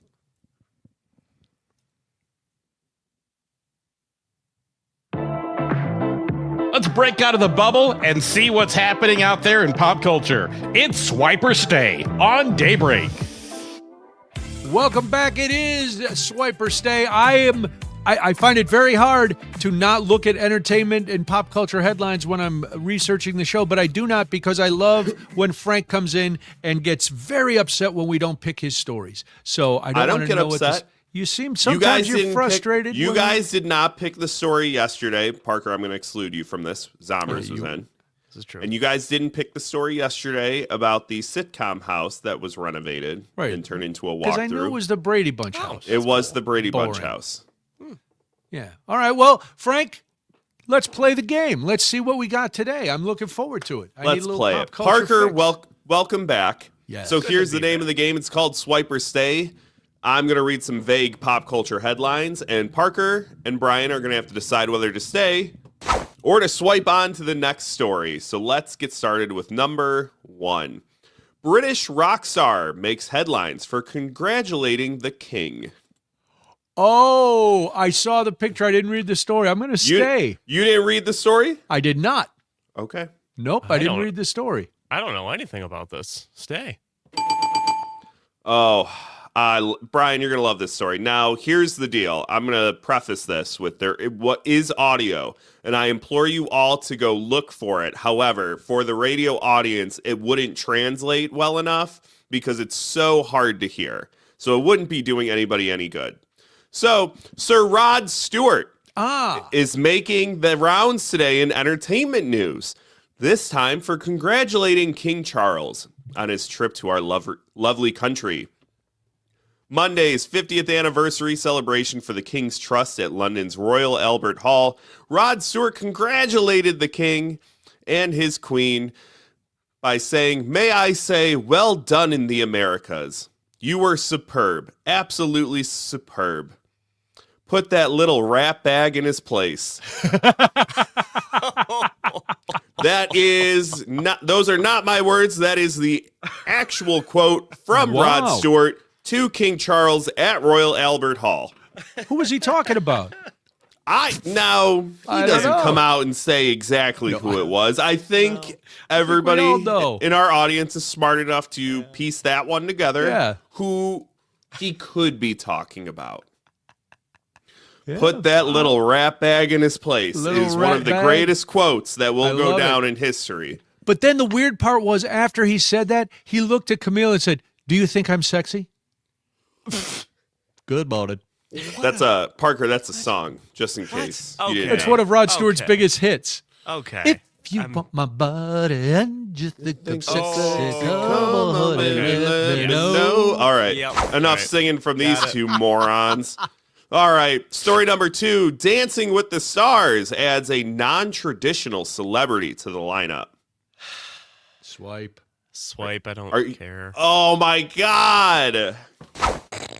You guys are killing me. See? His feelings get hurt. No, my feelings aren't hurt, but I think you two made a grave mistake, but I'll come back to it in the secret show. See, this is what happens when we swipe. We get to hear it anyway later. It's fine. Wisconsin sports owner, target of blackmail scheme. Well, we talked about this yesterday and stuff you need to know. Yeah, I'm a swipe. We did the whole story. Hollywood director becomes travel companion to scout filming locations. Oh, all right, we'll stay because we swiped 2 in a row. I don't want to swipe the whole day. No, it's okay. You don't like my stories, Brian. I do. We talked about that story for 10 minutes yesterday. But Parker didn't get to. I felt bad for Parker. Was it yesterday? I don't know. Yeah, there were a Parker couple more should take a day details off. today. Oh. He wants to hear all the story. You know what he can do, Frank? He can go to Spotify and listen to the podcast. There you go. Plug it. Oh, what a plug. Boom. Maybe you're listening on Spotify right now. Yeah, maybe you are. All right, Frank, who's the Hollywood director? Hollywood director becomes travel companion. Now, guys, I know this is a weird headline. And if I was writing for a newspaper, I don't think this headline would fly. Okay. But you know who is flying? Hollywood director Brett Ratner. Where is he flying, boys? On Air Force One. That's going right. To China with the president? He is flying to China with the president. Let's see. And he will be scouting filming locations for Rush Hour 4. Wow. Because 3 wasn't good enough. Because 1 wasn't enough. Hold on. Here's what I'll say. I hate Brett Ratner. And I don't think we need a Rush Hour 4. For a myriad of reasons. Rush Hour 1 and Rush Hour 2 were good movies. Never saw him. No, Nothing. No Okay. interest. I don't think I saw either. Okay. No interest. Chris Tucker, Jackie Chan, right? Yeah, they were both funny in it. I don't think we need a fourth Is that the one. one? Is this the word? Do you understand the words coming out of my mouth? Yes. All right. So I know that. I know that Which, line. That's it. I'm going to be honest. Don't worry. Some of the jokes didn't age well. Yeah. Did they give a reason why he's flying with the president?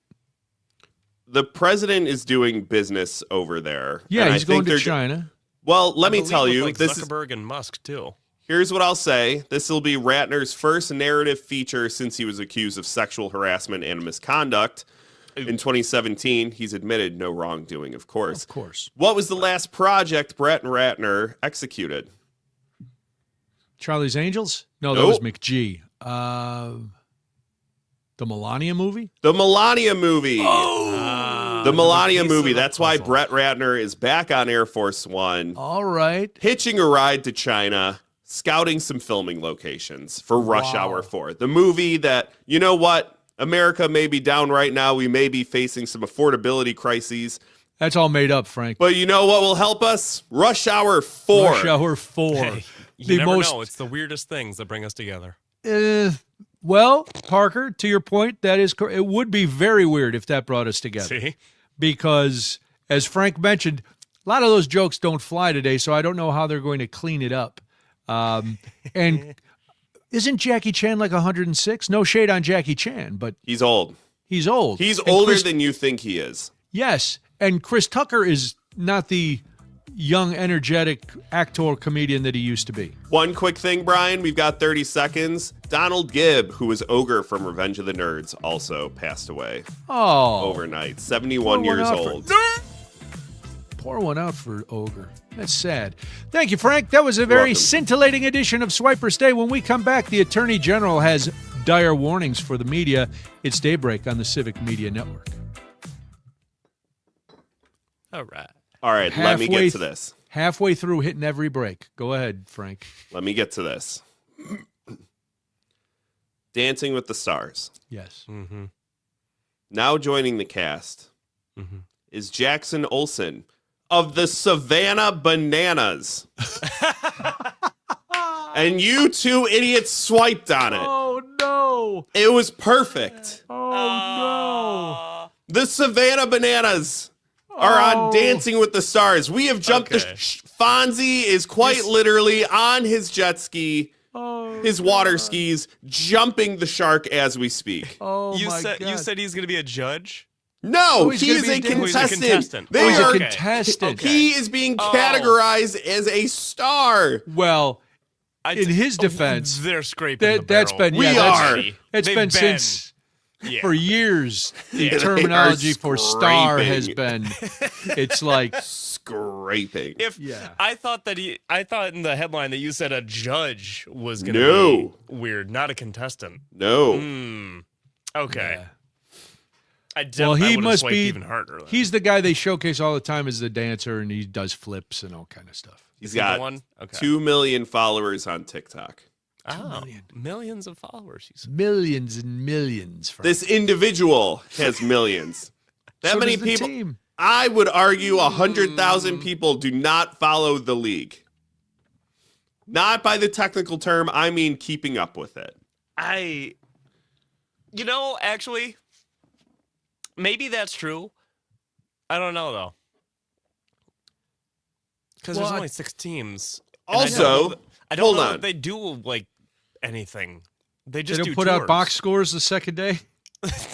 They do, but I don't think it, like, there's stats and stuff, but I don't know that any of it is, like, towards a championship. I think they only do, like, a 2-week playoff, and that's probably it I think for the most part, it's just a show. I got a text from just one of a my show. friends the other day. Anyone interested in going to the Banana Ball game in Indy on Friday? I have one man. ticket. Yes. No. Oh. Frank, I want How do you feel to about go. wrestling, Frank? I hate it. Why? WWE Because wrestling? it's so dumb. Yeah, that's dumb. Yes. The actual sport wrestling is really cool. Actually. Yeah, it's Yes. But WWE. that fake stuff? Come on. Yeah. I'm going to go sit with a bunch of dudes screaming about fake storylines. Well, the storylines are real. They're made up. I mean, they're really They're real just made up. like a fictional. No, a fictional book is real. Just- Well, It's like the outcome is predetermined. That's all. yes, that's Outcome is predetermined. it. The hits are real. They do. They do. The seem pretty violence is real. The violence is real. and that's all we need in America. Was it the Attitude Era that turned you off? I don't 'Cause you even, don't see, I wanna don't even suck know what it? you're talking about. Oh boy, I have no idea what that is either. I have very cursory knowledge of wrestling. I used to watch when I was a kid. Big Andre the Giant fan. I loved Andre the Giant. Sure, I liked Jesse the Body. All those guys. What is it? I'm watching a TV show the other day. Now, see, and we got a couple other Charlie Brown texts. Just that one comment about Charlie Brown, we could have done a 14-minute segment. Charlie Brown was a nice man. He was a He was a nice boy. He was a good kid, and everybody around him, especially Snoopy, who was hailed as a hero. Snoopy was kind of a D-bag, quite frankly, to Charlie Brown. Whoa. Charlie Are you Brown- trying to get us canceled? You can't speak ill of Snoopy. I can look at listen. We have my wife has Snoopy stuff everywhere. We love Snoopy here, but I'm saying he treats Charlie Brown with complete disrespect. Because he's a dog. My dogs don't treat me like Snoopy does. They don't laugh at me when I have a problem. I don't know. I don't believe that for a second. I disagree. Okay, all right. I dig Snoopy. I dig his devil may care attitude, but I think he treats Charlie Brown poorly. Watch the texts flood in. Here we come. Brian Noonan's a dog hater. Oh my He God. wouldn't have freed the beagles at the farm. First of all, Snoopy is a beagle, by the way. Yeah, I know. That's why it worked. That's, 15. I know. That's why it's, All right, we got 10 seconds to we're back. Okay. All right. Holy cow.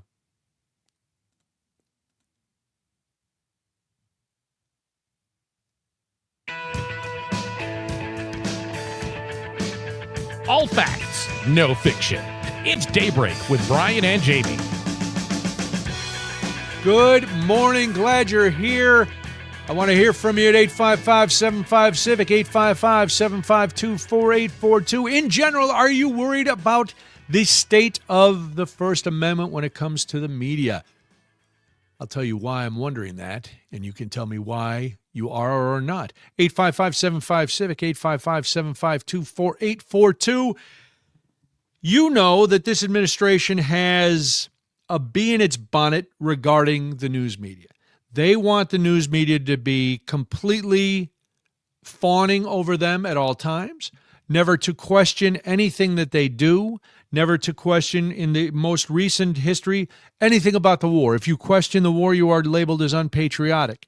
If you are a reporter and asked questions, you are subject to not only insults to you personally. The president called two female reporters stupid the other day. He's used other names like that. He called a reporter fatty, if you remember that, on the plane. Or was it piggy? Either way, Piggy was the it was phrase. piggy. Isn't it sad that I was trying to make it nicer than it was with fatty, which still would have been wildly, wildly inappropriate? It's sad that you couldn't remember exactly what he said because there's been so many of those thrown around. It has been nonstop. And we have also seen lawsuits against media companies, most of whom have capitulated, some of whom who have fought back. Well, now, if you remember the story just recently about Kash Patel and allegations about his drinking on the job and that kind of thing, then there was going to be a lawsuit against the Wall Street Journal. And there was going to be a lawsuit against the Journal again because of its coverage of the war. Well, Acting Attorney General Todd Blanche said yesterday that members of the media, quote unquote, should not be surprised if they receive subpoenas for information related to their sources on stories pertaining to national security sensitive matters. That follows the Wall Street Journal report on stuff that they wrote about the Iran war and them receiving subpoenas. Blanche said prosecuting leakers who share our nation's secrets with reporters, in turn risking our national security and the lives of our soldiers, is a priority for this administration. However, they don't care about Russia giving Iran our troop locations. That's okay.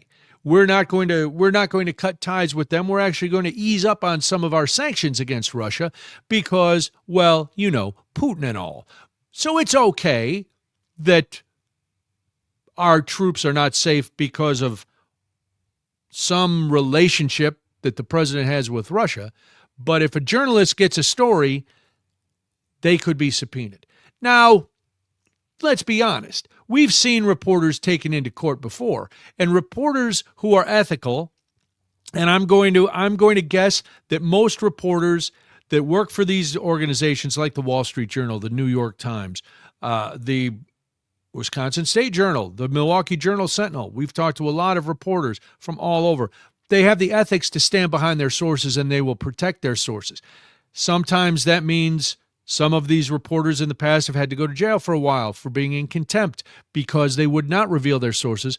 But that's how you get a story. That's how things come to light that the administration, not only this one, but administrations in the past, that's how we see what's really going on. The Attorney General went on to say, any witness, whether a reporter or otherwise, who has information about these criminals should not be surprised if they receive a subpoena about the illegal leaking of classified material. The Wall Street Journal reported Monday that they had received subpoenas back in March related to a February 23rd article that reported on military officials warning to President Donald Trump of the risks of carrying out military action against Iran. I don't see why that would be a problem. He still went ahead and did it. So isn't it our right to know that the military had told him no? Now, does that make him look bad? Sure. Could that be the motivation for this? I'll let you decide. You're smart enough to know.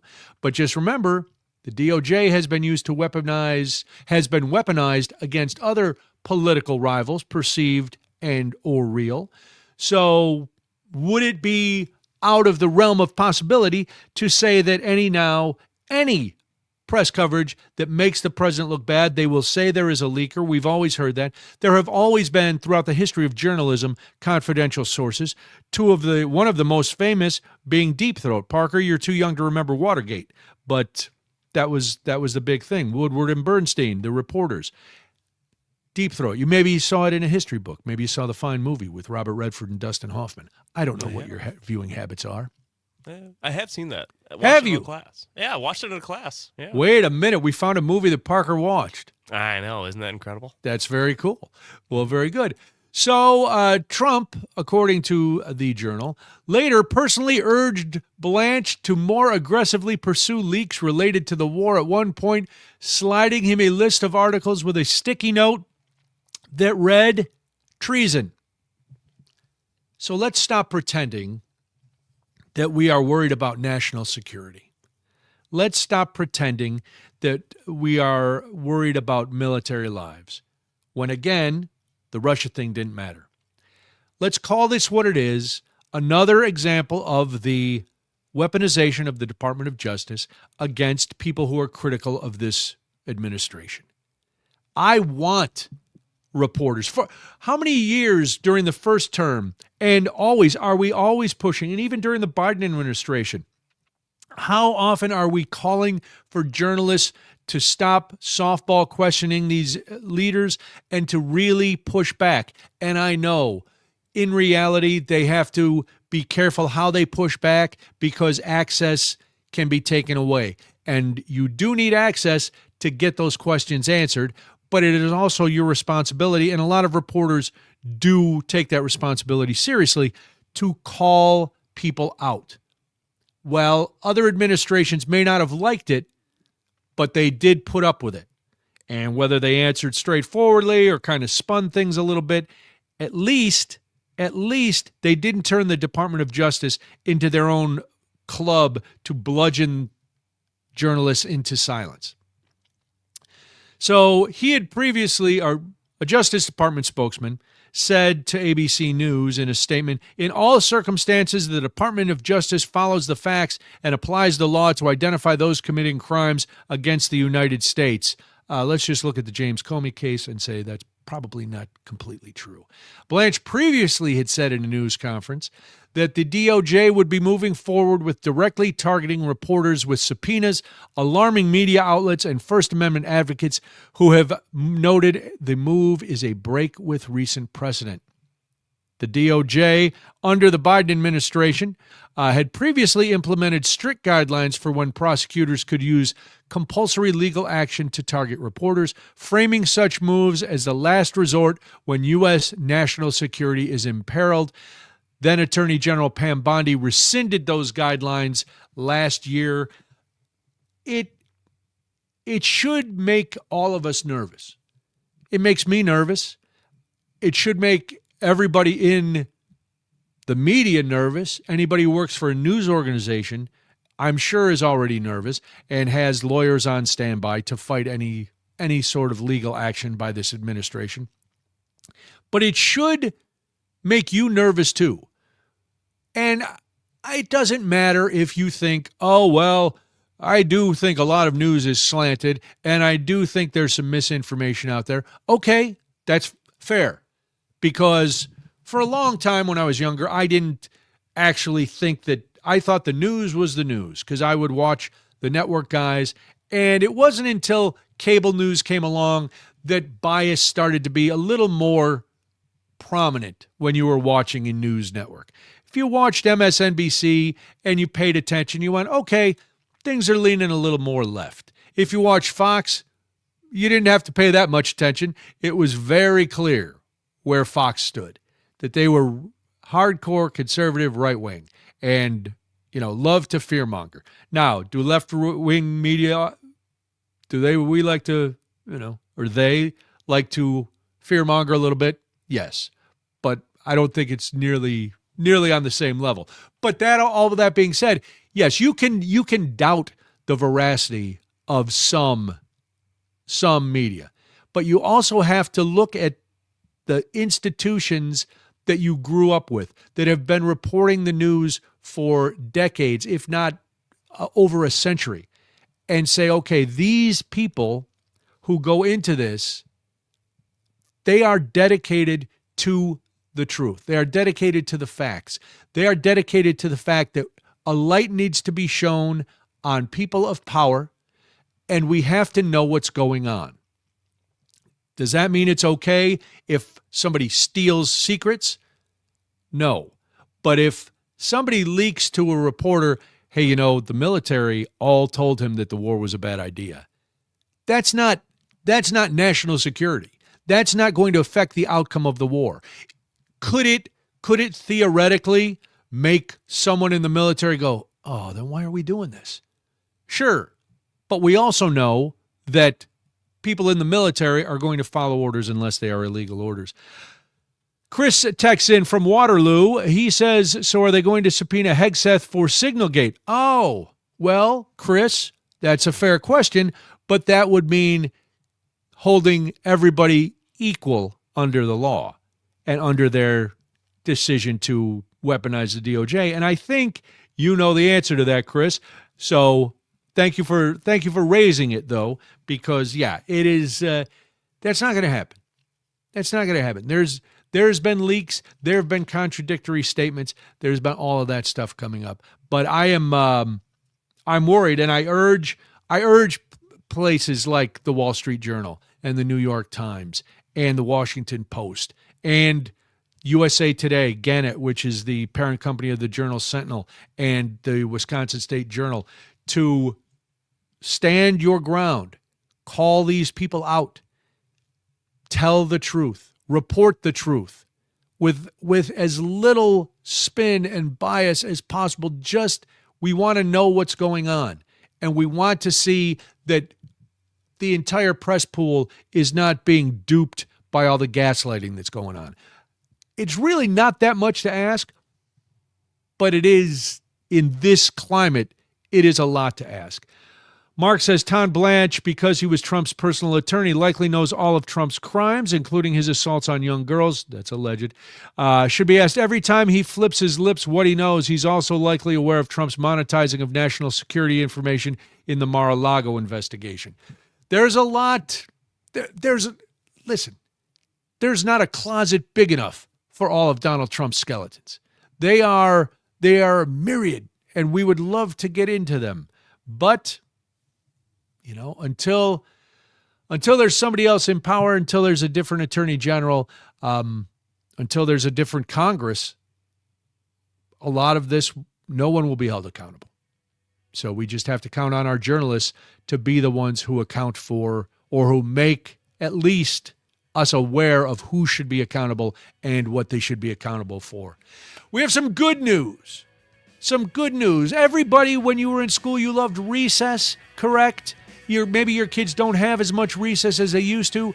New guidance has come out for recess. It's the first time in over a decade. We'll talk about that when we come back. And we'll talk about so much more. Why not? Because this is Daybreak. I am Brian Noonan, and this, my friends, is the Civic Media Network.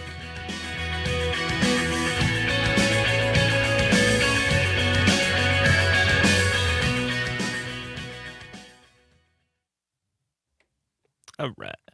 Oh, just hitting those brakes, baby. You're hitting them, those brakes. You're hitting them. Never Turned a been so corner, proud. Parker. Turned a corner yesterday. You have. Glad to see it. But I got to be now it's consistency. It's true. Consistency is the hobgoblin. The what? Hobgoblin. All right. What is it? Consistency is the hobgoblin of a lazy mind, I think is how the saying goes. Let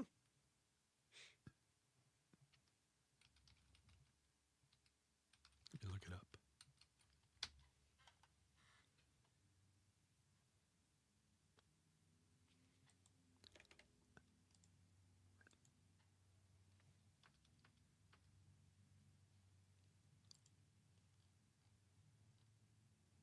Consistency is the hobgoblin of little minds. That is the quote. All right. Yes. It's from Ralph Waldo Emerson. But the whole thing is a foolish consistency is the hobgoblin of little minds. He argues that clinging to past beliefs, actions, or reputations just for the sake of being consistent or avoiding contradiction prevents personal growth, intellectual evolution, and the pursuit of truth in the face of new information, also known as MAGA.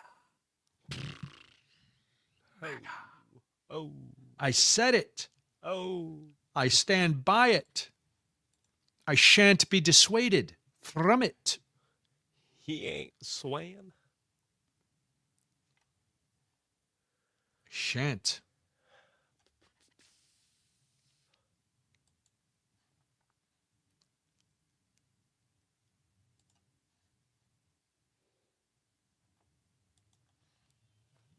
Boom, boom, boom, boom.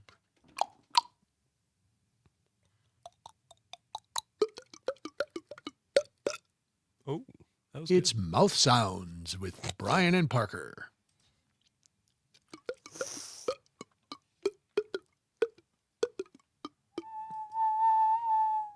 Oh boy! So the other day, so What happened?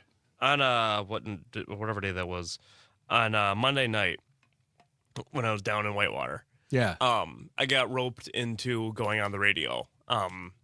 They were doing the show that I created my senior year. Is still going. And Oh, wow. They do an after dark edition of it at the end of every semester during finals week. Okay. What is the And show for those listening? It is a Whitewater sports talk show.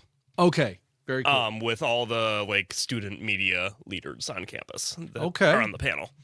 And they one of the guys had a water bottle with like a straw that you flick up. Yeah. And it made like a we thought he was like whistling or making noises. We were so confused. Oh, God. 10 seconds.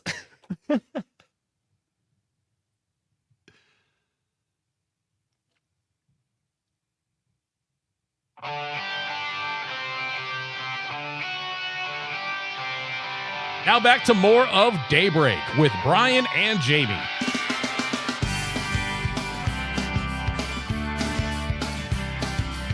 I know I'm supposed to start talking, but I like this song, so I was letting it go for a couple more notes. It's not slacking. It's just digging the groove, brother. Yes, this is Daybreak. Good morning. I'm Brian Noonan. Glad you are with us. What was your favorite activity at recess when you were in school? 855-75-CIVIC, 855-752-4842. Because we all love recess. And in this day and age, a lot of places, a lot of schools, and a lot of school districts have cut back on recess. Because, there's so much that the kids have to learn, and there's only so many hours in the school day, so we don't have time for long recesses. I remember I think we used to get a half hour for recess. Now, especially at the school I was at, there was 40 minutes. That was lunch and recess combined. So you got to eat for 20 minutes, and then you went outside for 20 minutes. And it wasn't even a playground for most of the time I was there. It was just a parking lot, which is how... At my school, that was how we had recess too, because I went to a private school. We didn't have anything. We had the blacktop, and yet we would still play kill the guy with the football. We would play tackle football on the blacktop, because why not? You're a kid and you're dumb and you don't care. You don't care. You think you're not gonna get hurt. You'd go in. We would go in after recess, sweaty, sometimes bloody, and the nuns would just be like, "Sit down, shut up. It's time for math." Yes, sister. So that was basically it. Well, it is not. Research has found that free play and recess are not just a nice break for kids in grade school. It is crucial to good health and good grades for kids of all ages. Now, that was the biggest, like when I remember the fifth graders, when they were getting ready to leave our school and go to middle school. One of their biggest fears was that they weren't getting recess anymore, because in middle school, you didn't get to go out and play for 20 minutes. And these kids were like, what are we going to do for recess? There is no recess in middle school. You eat lunch and then you go back. Mr. Noonan, whatever. Like, hey, man, you guys, by the time they were in fifth grade, every recess was like West Side Story. The Sharks and the Jets would get out there, and whether it was in volleyball or foursquare or football, it would always devolve into some sort of gang war. So I was like, and not literal gangs, but the fights and crying and drama, and there would be recess was awful, but it did give the kids a chance to blow off some steam, so that's fine. So according to leading pediatricians groups who just released new guidance for the first time in 13 years about the importance of unstructured time at school and how it needs to be protected, the updated policy statement by the American Academy of Pediatrics comes after years of shrinking recesses and worsening children's health. Now, the group has always supported free play for kids, but it's been increasingly threatened over time, partly by the drive for higher test scores. According to a lead author of the study, it has a very powerful benefit if used to the fullest. The new guidance is similar to previous policy statement, but cites the latest research on why these breaks are essential for kids. For example, and if your kids are in school, how long a recess do they get? Because I'll tell you, when you have kids from kindergarten up at least through 5th grade and probably through 8th grade, you need that break. They need to get out of their desk and jump around. So, new evidence shows that kids need pauses between concentrated bouts of learning so the brain can hold more of the information. We used to do brain breaks. So after reading, before we went into math, we would do a brain break, and we would play a video from there were different YouTube channels. Go Noodle was a big one, where the kids could either have something educational or just an exercise, or they do a little dance, and it was crazy. There was one character on these Go Noodles that really, really bothered me. He was I don't know what he was. He was a blue guy in a white suit, and he had a really bad South American accent, and he was always having the kids do some sort of dance, and I was like, I don't like these. So I didn't use those ones very much. Anyway, so they stress the importance of physical activity in preventing obesity, a condition that now affects about 1 in 5 U.S. children. So they recommended that recess be protected and never withheld for academic or punitive reasons, which came into vogue about my last couple years of teaching, where it was you can't take away recess because that used to be the punishment. So it got to, you can hold them out of recess for 5 minutes to try to send a message, but they have to get out for some point and run around. So that was fine. Ideally, studies show kids should get a minimum of 20 minutes a day and multiple breaks. In other countries, such as Denmark, Japan, and the UK, students get breaks after every 45 minutes to 50 minutes of classroom instruction. Parker, I would like to institute recess on this program.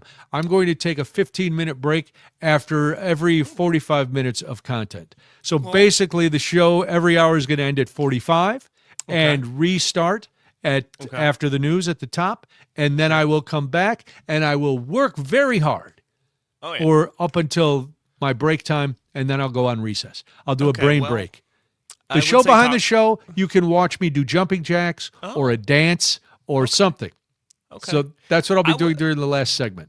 I would say talk to Frank about that. Not 100% sure that's going to work. All right, well, we'll see what we can do. I'm going to run it up the flagpole, see who salutes. Yeah, I gotta have my break. Play some Foursquare here.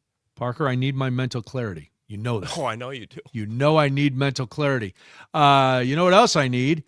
Well, I need to talk for another minute because we've got things to do. I missed playing Foursquare. Oh, I'll tell you this. So there was one kid, and I've known him since he was in kindergarten. Sure. So the last year I was teaching, he was in 3rd grade, and he loved to play football. And I was doing a long-term fill-in for the gym teacher, the PE teacher. I'm sorry, they hate to be called gym teachers. The physical education teacher. And he would throw the football with this kid every day at recess. I hadn't thrown a football in a long time when I took over this long-term position. First day, I was throwing it with a baseball motion, and it was bouncing off the ground.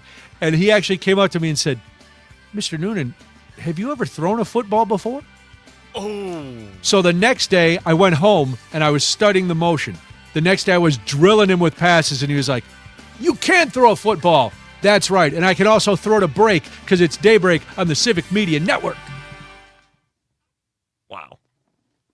I got it. You got it. I got it. Oh, Wrap up the man. story. Hit that post. Let's go. That is brutal from that kid. It was horrible because I couldn't. I Sucks. knew it had been so long since I'd thrown a football, and we had just come off. We were doing like a throwing lesson, but we were doing throwing baseballs and stuff. So I was throwing like this, and instead of a football throw. Yeah. But when because I over the thought top, about it the whole night, I was like, oh man, and I deserved it. Yeah. And I took it. But I went home and I was like, I'm not letting this happen. And so the next day I was drilling passes and I was lofting them out there. And he came up and he's like, oh man. I said, yeah, I told you yesterday I wasn't lying that I hadn't thrown a football in a long time. And so I was able to throw it. And then all of a sudden I became the official quarterback for these football games. Yeah. There you go. So, and they, oh man. And there was, oh God, they love to argue about that stuff. They just, I'm sure. kids I are know. nuts. Yeah. And everybody's cheating. They're all accusing each other of cheating. Yeah. You're cheating. Why are you cheating? Stop. And even in doing PE for a semester, Yeah. and I had done it like for a day or two here and there, but this was covering his paternity leave. And Sure. man, it's crazy because kids don't want to do anything. Some kids don't want to do their laps. They don't want to. It's like, oh God. Oh God. It's like any other class, where you think PE should be fun. Come down here. You're going to get to run around. We're going to play games. I almost said that, like, if you only had 20 minutes of recess, I don't know if that's enough. I know that's what the minimum recommendation was that you were talking about there. But in my head, I'm like, okay, but you also get PE. So True. And I they'd would get say PE. that adds. It's different, times a obviously, but it week? adds. A couple days a week. 2 to 3 PE classes a week Okay. for 40 minutes. But then by the time you get them in and you get them settled and you take attendance and you explain what you're going to do and you try to get them to do a warm up, there's really, not much time. Sure. Yeah. It was learned a lot of wild PE games. I would, set up the gym and I'd Yeah. What was that called? Pirate Ball. I remember Pirate Ball. What's Pirate Ball? It was essentially capture the flag. Okay. I don't remember what made it different. I think there were 4 teams instead of 2 teams. I don't remember what else about that. That's the only one I can really think of off the top of my head. One of the throwing games. Well, the kids loved it. There was kind of like dodgeball, but it was with cones. So you divided the gym up in half. Half the kids on one side, half the kids at another, and they would have balls, and they were trying to hit these cones at the other end of the gym and knock them over. Okay. But of course there were some children getting hit because That's how it be. Kids, because that's how kids are. Oh, I didn't even look. I'm like, I know. And you have the strongest arm in class, and you just wing that girl in the face. So why don't you sit down for a couple minutes? I didn't do anything. Sit down for a couple minutes, think about it, and then come back. It's just I don't have the crazy. patience for kids. At the end, I was running out of it, to be honest. Yeah. Especially with certain kids who were, like, certain kids were a challenge, but you could tell it was not mean-spirited. Yeah. And part of it was we had a lot of kids who had a lot of issues, and it was a very mixed community. Sure. So there was for the older kids, there was some level of machismo that was, and a lot of the kids had been through a lot, but I was of the opinion that while we have to be empathetic to their problems, they still have to know that this is a place where you have to follow the rules. Mm-hmm. You don't get to use that as an excuse. Yeah. Well, our principal was a former social worker. Oh, okay. And That's good. kind of didn't really go for that mentality. Yeah. He was like, we got to excuse this. We have to be. And I did, there are different ways to handle things.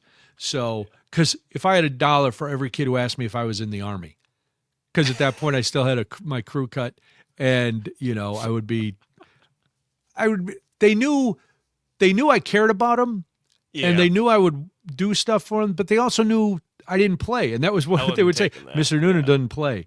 And I was like, yeah, but, I can sit around and joke with you, and I help you with anything you need and all that stuff. But when it comes to, I need you to sit in your chair when it's time. I need you to not talk when we're doing a lesson. Yeah. That stuff I didn't play. No. But I'll learn to throw a football so I don't embarrass myself, and I can keep you occupied. I can bond with you over that on the playground, and I'll give you extra help with your reading if you need it, because that's what I'm here for. There you go. Yeah. 10 seconds, Mr. Noonan. Thank you. Yeah, I would like to be called Mr. Noonan, please.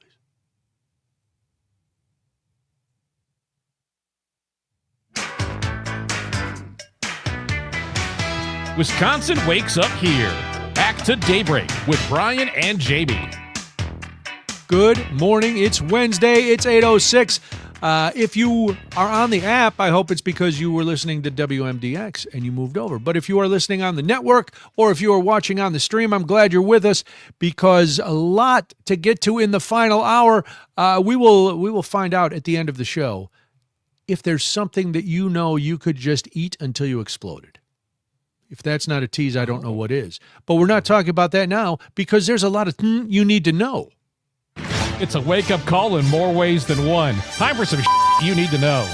Yeah, man, there is stuff we need to know. The first thing is that Pete Hegseth was on Capitol Hill yesterday, and he faced tough questions from Republicans and Democratic lawmakers about the administration's endgame for the war.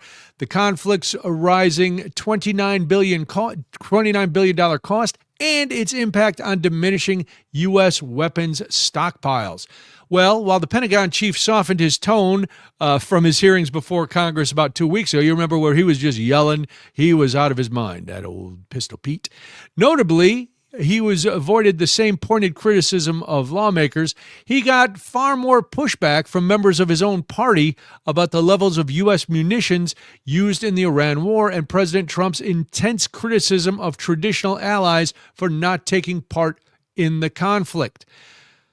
He said, I take issue with the characterization that munitions are depleted in a public forum. That's not true. But even as Hegseth insisted that the military has plenty of missile defense systems and other munitions for the war or future conflicts, he did tell House and Senate lawmakers overseeing defense spending that the Trump administration is working to ramp up production of more weapons, because some is good, more is better.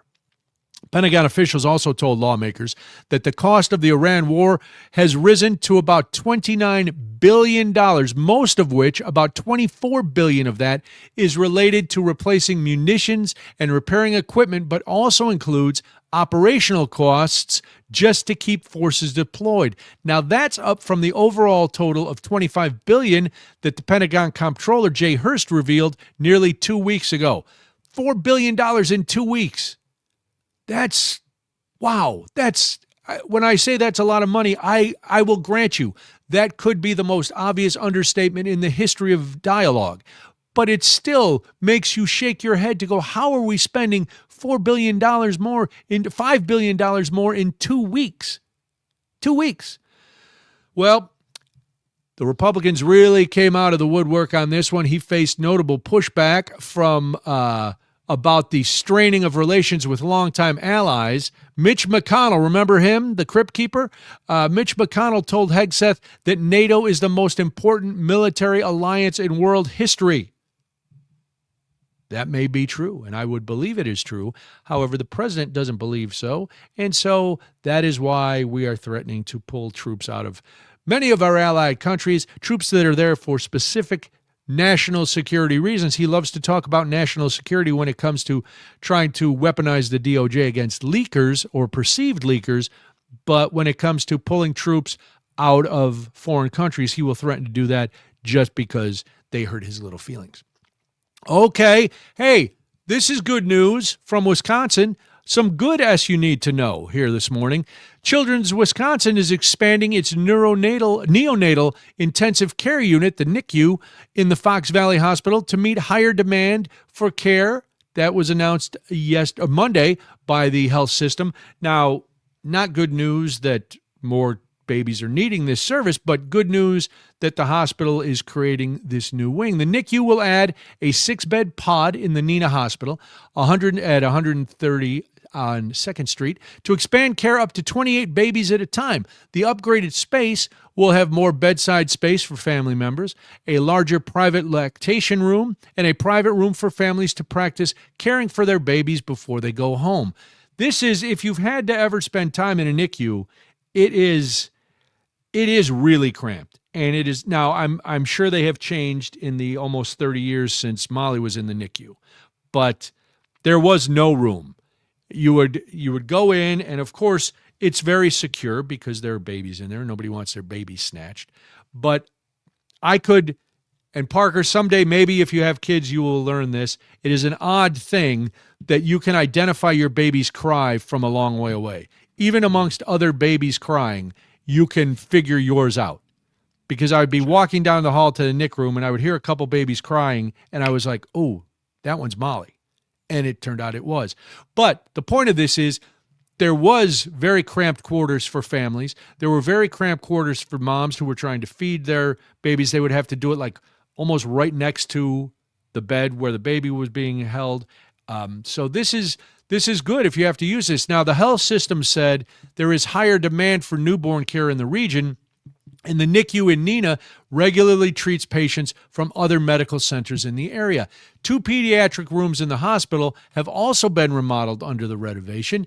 In a news release, the executive director of the Northeastern region at Children's Wisconsin said, this expansion strengthens our ability to care for newborns in the Fox Valley and beyond, especially those who need critical care.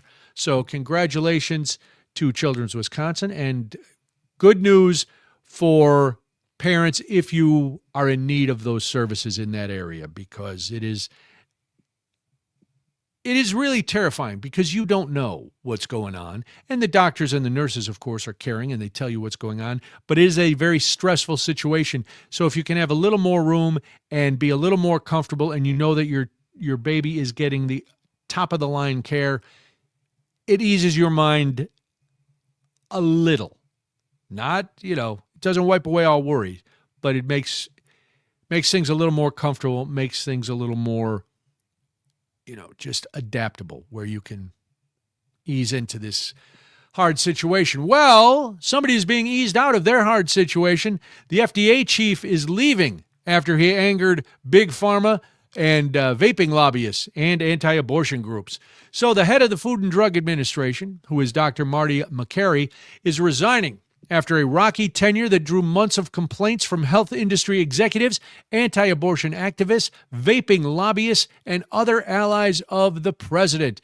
News of the departure yesterday came just 13 months after he was confirmed to lead the powerful regulatory agency. We should start a tally board of both terms of Trump's administrations and see how many people are in and how many are out, and how long they lasted. Because remember in the first one, there was, who was it? Was it Scaramucci, who lasted like a week as the press secretary?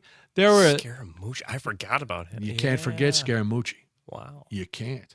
And then you can't forget that, Sean Spicer was there, and then Sarah Huckabee Sanders, who could have been, Sarah Huckabee Sanders makes Caroline Leavitt look like a softball pitcher when it comes to dealing with the press. Sarah Huckabee Sanders had zero cares to give to anybody.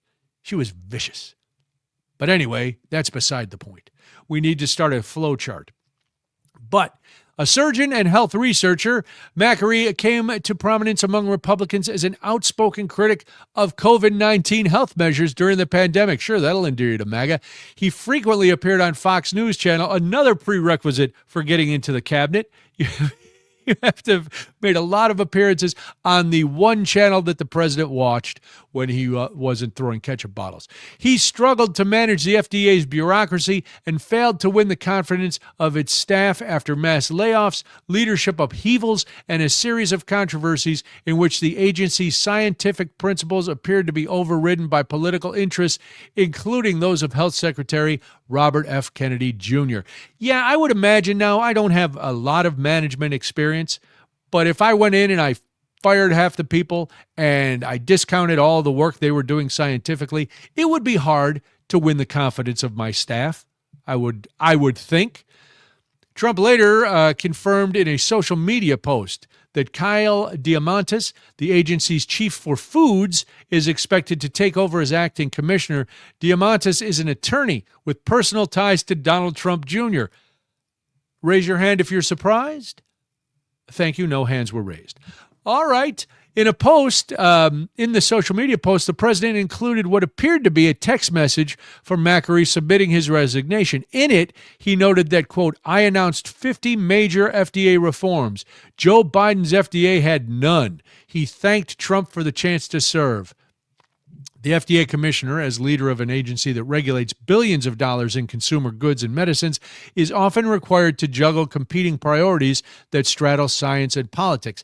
It seems as if, and again, my opinion, but you are more than welcome to draw your own and share them if you want at 855-75-CIVIC, 855-752-4842, that this administration's department heads tend to veer more toward juggling the politics rather than the science. There seems to be a complete disregard for science, for scientists, for anybody who's smart, for people who have dedicated their lives to the pursuit of making our lives better through science. Again, my opinion. Macri faced a unique challenge in balancing calls by Trump and other Republicans to cut red tape at the FDA. Yes, fewer regulations often lead to good medicine. Also tending to Kennedy's interest in scrutinizing the safety of vaccines, drugs, and food activities. The decision to get rid of him was made by Kennedy, and then the White House signed off on it. So there you go. And real quick, as we start to wrap things up on You Need to Know, if you are going outside, my friends, be careful because wood ticks have been unusually active in southern Wisconsin this spring. Emergency room visits for tick bites hit their highest known level in southern Wisconsin and have been up across the state in recent weeks. That's according to data from the Wisconsin Department of Health Services, which began tracking tick-related ER visits in 2022. Most of the country has seen a similar trend, but it has been especially pronounced in the Midwest, that according to the U.S. Center for Disease Control and Prevention. Experts say the evidence in Wisconsin suggests people are having more encounters than usual with the American dog tick, also known as the wood tick.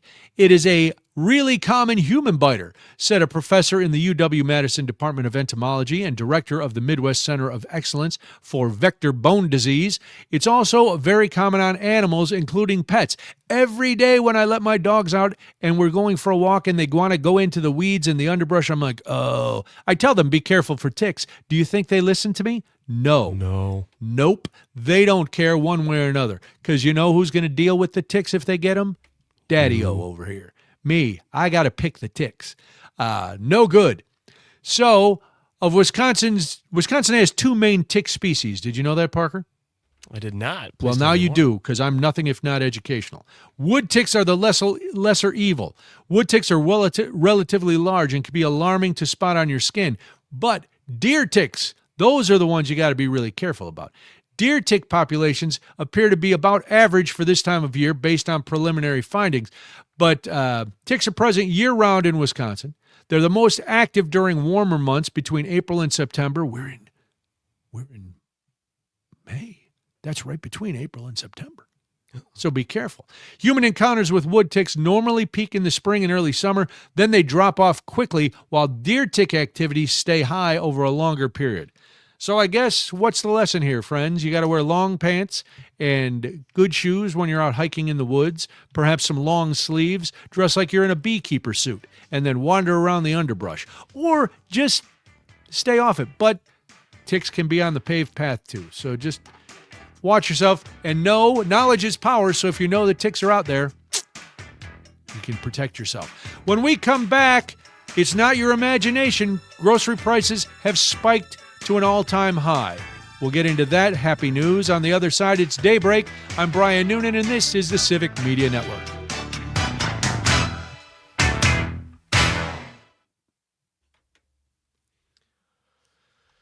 Don't.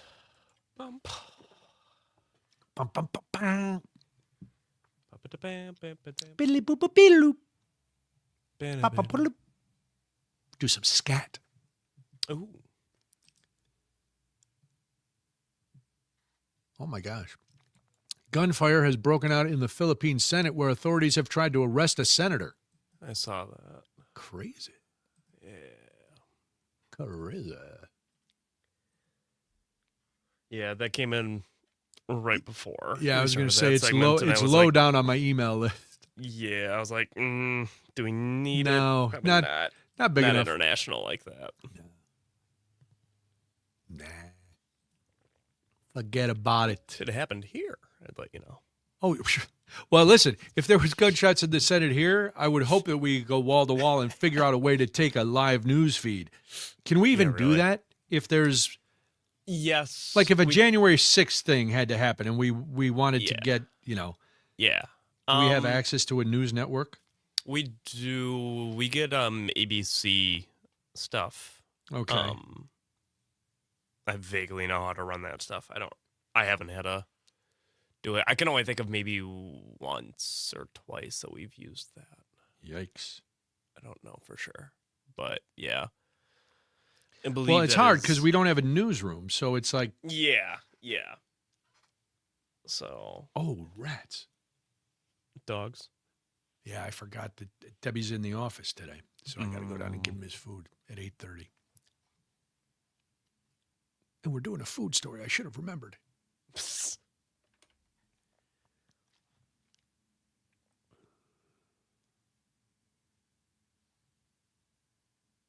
Somebody's going to be mad at me. Get in line, pal. Get in line. Exactly. Yeah. 15 seconds. Okay.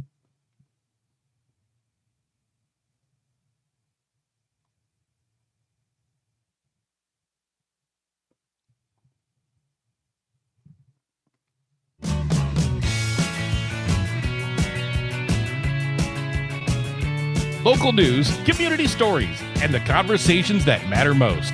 Now, more Daybreak with Brian and Jamie. Good morning. Welcome. What has been the one item that you have really noticed is going up in cost over the last few months? Because groceries, we talk about it all the time, very expensive. So what's the one that's hit you the hardest? Maybe it was vegetables. Maybe it was coffee. Who knows? 855-75-CIVIC, 855-752-4842 is the number. You can text, and if you call in, be nice to Parker, because to get to me, you got to get through him. That's how it works here. So we all know grocery prices have skyrocketed. We talk about that, but they've hit the highest rate they've been in 4 years, and they went up at the fastest rate they've gone in 4 years. So there is increased pressure on all of us anytime we go to the grocery store. I went to the store yesterday, and like many of you did, and I also have started shopping more at Aldi and trying to find, and I'm constantly, the flyers came out for this week's sales, and I immediately go through, and after the show, I'm going to go on my grocery store apps and start clipping deals and all of that, because everything is going up. So grocery prices in April have spiked, according to data released yesterday by the Bureau of Labor Statistics, while broader inflation reached its highest level in nearly 3 years as the effects of the war have hit the economy. So energy costs, coupled with tariffs, ongoing agricultural and farming issues, those all combine to mean that grocery prices are going, and this trend, according to the Bureau of Labor Statistics and other agencies, it could continue for months. So costs spiked, especially in a few key areas, and some of them are produce and beef, which you may have noticed. So tomato prices. Now, I don't buy a lot of tomatoes, But tomato prices soared 15% in April compared with a month ago and are up nearly 40% in the last year. So tomatoes are facing all kinds of challenges, including the rising price of diesel caused by the energy prices going up. Tomatoes, as well as other produce, are often transported in refrigerated trucks that are powered by diesel. Tomatoes from Mexico are also subject to tariffs of about 17%, making prices rise in the United States. That can't be right, because I thought Mexico paid for those tariffs. Oh, well, I guess they don't. So they go up, the prices go up. We all know that. In the winter months, for imported tomatoes, everything goes up. Climate change has also affected tomatoes. Mexico has had an especially rainy season and dealt with crop disease. Florida's tomato supply has constrained following winter frosts. Climate issues also continue to push up coffee prices. That's the one that's hitting me the hardest. I'm not going to lie to you, because coffee, I always buy it on sale. I buy my coffee from, this is as bougie as I get, Parker. I buy my coffee from a company in Louisiana, Community Coffee. Okay. Small family-owned company. Really great coffee. I buy it from there. Listen, maybe they want to start advertising on the program. Sales, pay attention. Anyway, but I wait for a sale. Yesterday they dropped a 25% off sale, and I was like, ooh, I'll stock up on some coffee. But the regular price has gone up so much that even with the 25% off, I'm still back to what the price I used to pay 6 months ago or a year ago was. Yeah. So am I really saving money? In my head, yes. So don't tell me I'm not. Don't correct me on that one. Let me live with the illusion that I'm saving money on my coffee. But coffee is going up. So where have you seen the most increase in stuff you buy every day? 855-75-CIVIC, 855-752-4842. So the coffee, that's dealing with climate. Prices of beef. Oh, we all see that. Beef prices surged in April and are up nearly 15% over last year. Remember at the end, or during the campaign before the last election, it was all about egg prices. Oh, egg prices. Well, and we all knew that was because of the bird flu and the number of chickens that had to be put down because of disease. But it was still always eggs. Now today, one of the grocery stores that I go to is doing a deal. You can get a dozen eggs for 49 cents. You don't have to do anything else. You don't have to buy anything else. You limit one, but you can go and get a dozen eggs for 49 cents. I'm normally getting eggs for under $2 a dozen. So egg prices not, but beef, forget about it. Beef costs have been rising sharply for over 2 years. You've seen it creeping up. Even if you're trying to buy hamburger for your hamburger helper, you're like, man, hamburger helper used to be a cheap way to go. I could make a big pan of tacos with an envelope of seasoning, and we could eat for a couple meals. Not anymore. So the administration did postpone signing an executive order that would have reduced beef tariffs Monday night. So that's nice. That's according to the Wall Street Journal. Yeah, why help us out by making beef cheaper? Americans are embracing meat as a protein. Boy, why can't I say protein today? So anyway, so demand for beef is up and the cost of beef is up. So grocery prices overall. Parker, I'm going to let you guess this. Since January 22, what's the percentage of grocery price increase since then? Since January 2022? Oh, I'm going to go with 10%.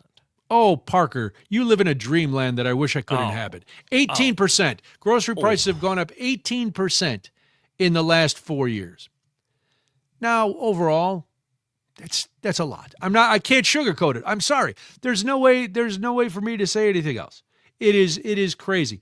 Somebody asked if you even grocery shop, Parker. So they're chastising me for asking. Do you grocery shop, Parker? Incredibly minimally. Okay. But you know, like if you have to go if your mom or dad asks you to run to the store, prices are going up, correct? Yes. Yeah. When you go in to buy your energy drink and vapes, because I imagine all people in their 20s, that's all they buy at the store, or Liquid Death. Get yourself some Liquid Death and a couple cherry-flavored vapes, and then you're out the door. Maybe a bag of Cheetos to go with it, because once you vape enough, you're going to have the munchies. So, So you got to see those prices going up too, right? Sure. Yeah. Everything's going up. Everything's up. Everything's Inflation. up. Inflation. Thanks, Biden. That's the way it goes. Cities around the state are disabling Facebook comments. Is that limiting your free speech? We'll get to it after this. I'm Brian Noonan. This is Daybreak on the Civic Media Network.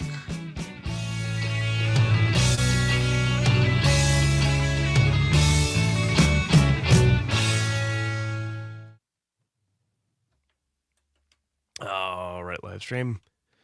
This is a portion of the show where Brian remembers that he has to feed the dogs. It means you get me.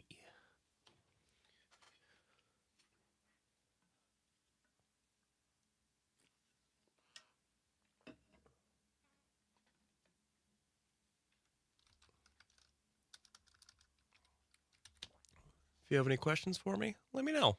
Throw them in the chat here. Comment on our socials. Let me know what's up. Let me know what I missed, actually, now that I'm thinking about it. What did I miss yesterday? Because I did not get to see or hear any of yesterday's show as I was sleeping, which I was very happy to be doing. I woke up at 5:15. I looked at my phone and saw a message from Zommers that said that he was up and that he was on the way to the studio. So I said, hey, good. That means that the show will go on air and I can go back to bed and not worry about it. And that is what I did. I went back to bed and I did not wake up until I think probably about 9-ish or so, right after the show would have got done. And then I continued to go laying in bed and falling asleep in and out for a while. It was an excellent day for trying to get better.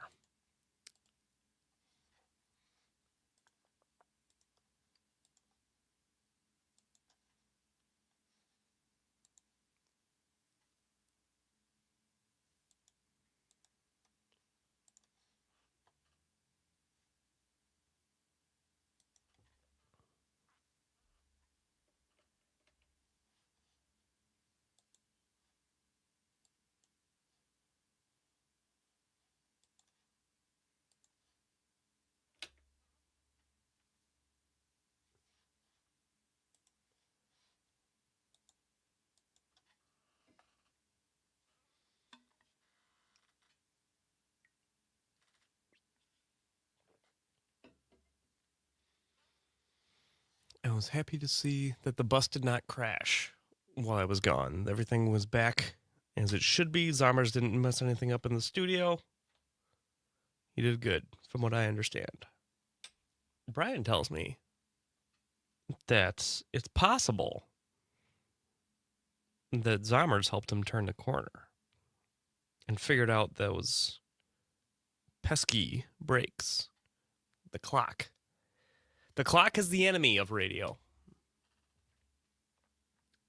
Maybe that's not true. The clock is the enemy of hosts who wish to say more.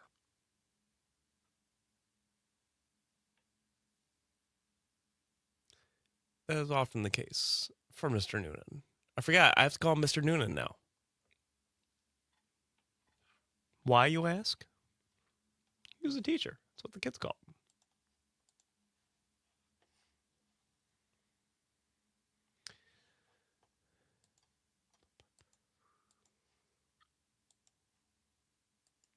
Parker, did you sing songs for the people on the stream?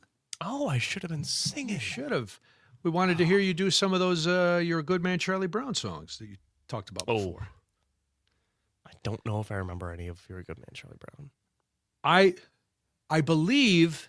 I remember very yes, little. That is the one. So I auditioned my freshman year for It's a Good Man, Charlie Brown. Yeah? And I was told I was monotone and tone deaf. Oh, that's nice. And it stuck with me forever. I mean, that was one of those moments. Now, I went on to do a lot of other dramatic plays and comedic plays in high school. Mm-hmm. But no musicals. No musicals. And it was always in the back of my mind. Now, I am not, by any stretch of the imagination, a good singer. No. Yeah, but I do not believe I am monotone and tone deaf. It was one cuts. That one cuts deep. It did cut. Now, and this is decades and decades later, and I still remember those on the notes when you got back your feedback on the audition. It said he is monotone and tone deaf. Damn. 15 seconds till we're back. I know. You'll have to ponder that one for a little Yeah. while. All the pieces start to make sense, don't they?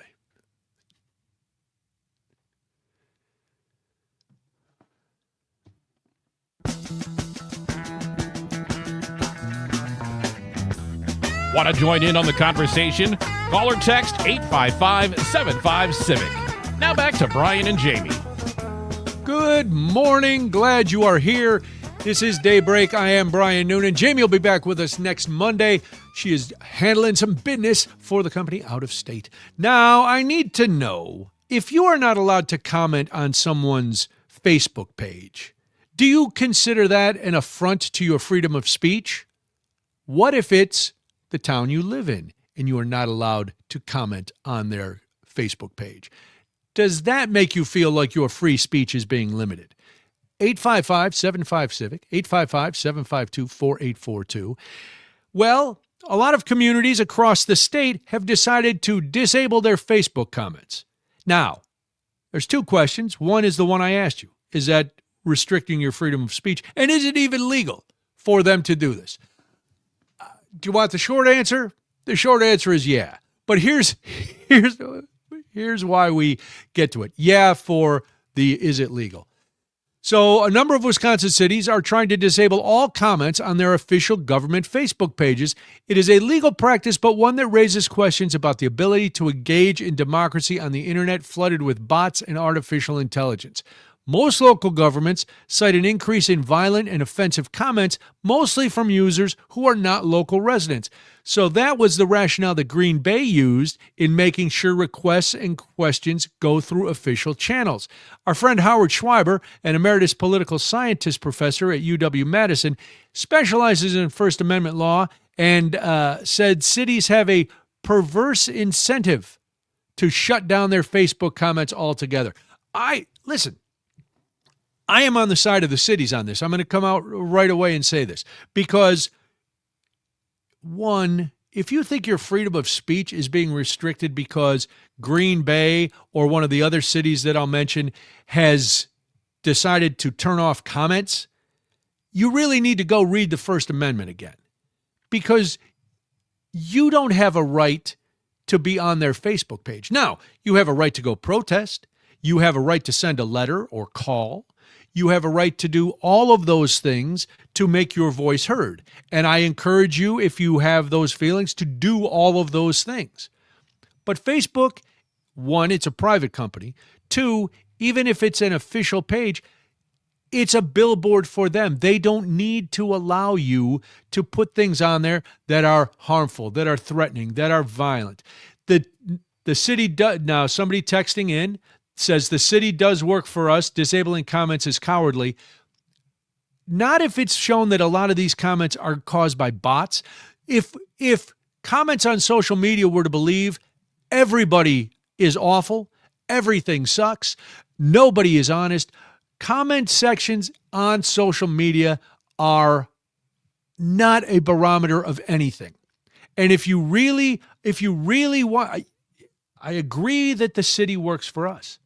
But the way to get to them or the way to make your message heard is not to post on social media when your message, which may or may not be a legitimate complaint, is grouped in with all of these bots and people who don't even live in your community. And just because you're on Facebook doesn't give you a platform to make comments. It would be like if I went on, I don't know, pick a city, Pittsburgh. That's where my daughter lives. If I went on Pittsburgh's Facebook page and started talking all kinds of garbage about Pittsburgh, well, I don't live there.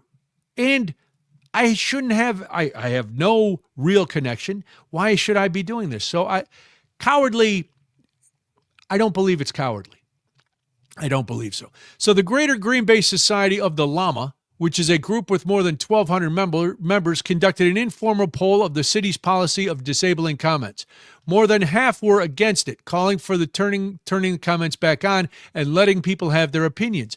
Residents in a similar neighborhood group in Shorewood, which is a suburb north of Milwaukee, also debate the change and question First Amendment implications. There are none. The First Amendment states that the government shall not enforce or shall not impose rules that will keep you from speaking your piece. This is not being able to post on Facebook does not take away your ability to complain or critique. Facebook and Instagram and all of these social media platforms are for people who don't want to really get involved. They are for people with beer muscles who can hide behind any fake profile they have and can say whatever they want with zero consequences. At least if you go and protest, you're putting yourself out there. You are serious about what you're thinking about. If you write a letter, if you call your congressman, any of those things that are not hampered by Facebook or any other comment section, those show that you are truly, truly involved in your community, that you want to make a change, that you want somebody to hear you. If you send an email, it's the same thing. You are making an effort outside of hiding on Facebook or another social media platform to make your comments known. And again, I am 1,000%, which is mathematically impossible. I am fully on board with people protesting and getting their voices heard. Facebook is not the place to do it. And you all know it because look on any Facebook post and get rid of it.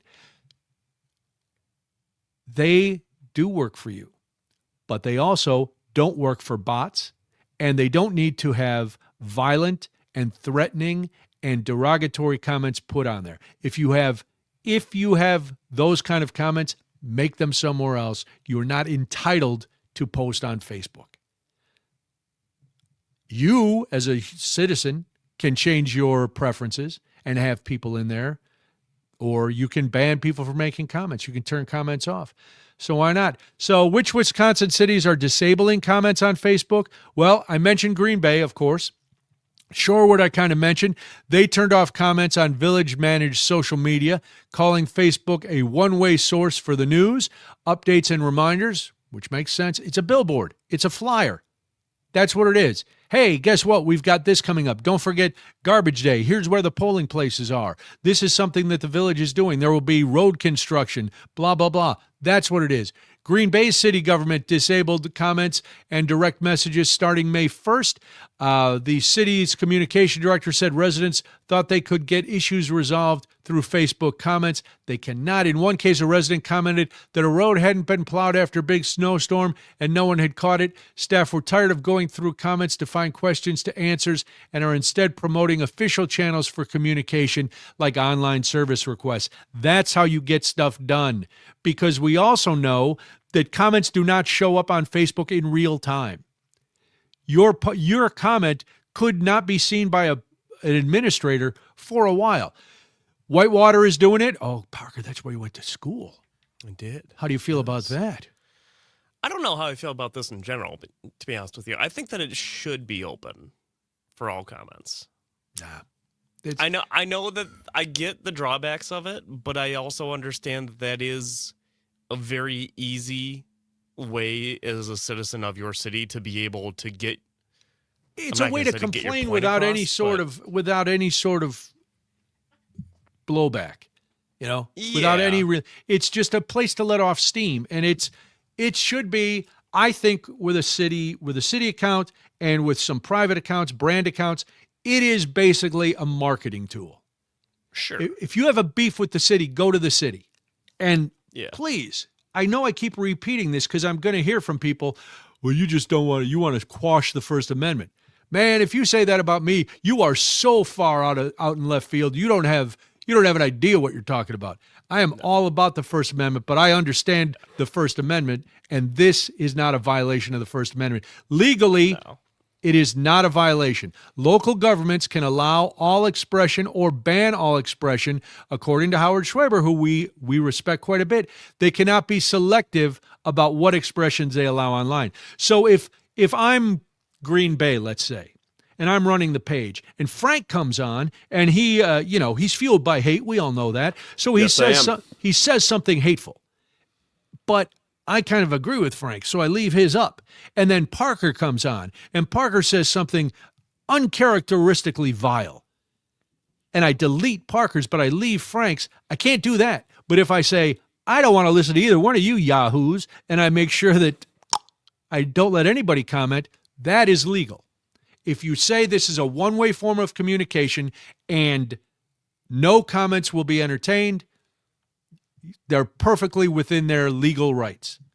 So you can complain about it and not like it, which I have a feeling Frank is going to say he doesn't, but they're perfectly within their rights. Eau Claire is doing it. Park Falls is doing it. Other cities like Grafton and Port Washington has taken similar steps to close their limit. We've seen it for years on newspaper comment sections that they stopped putting comment sections at the bottom of stories because not only were comments getting increasingly hostile and negative, they were also not related at all to what was going on, and that's part of what these cities are going through too.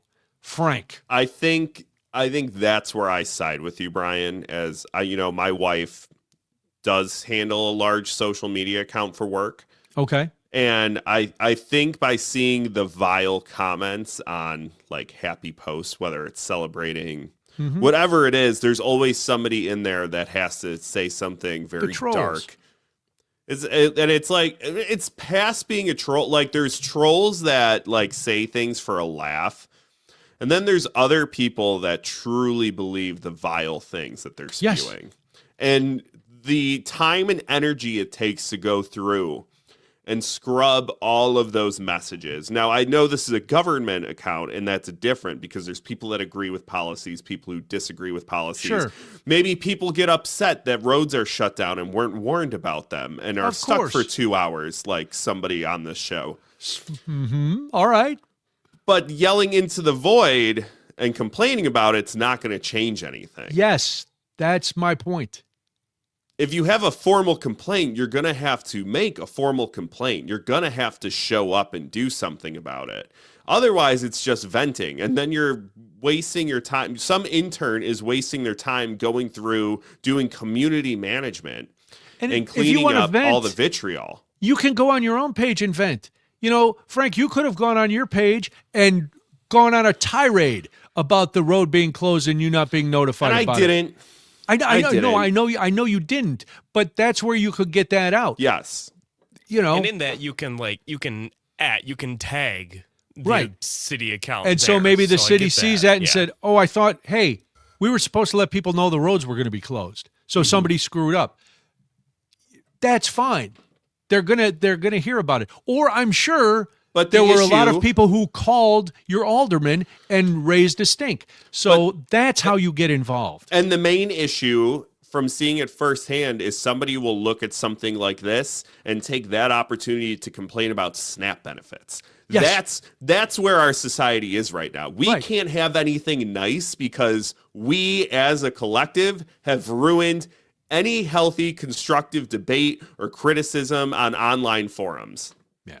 So I think that's it.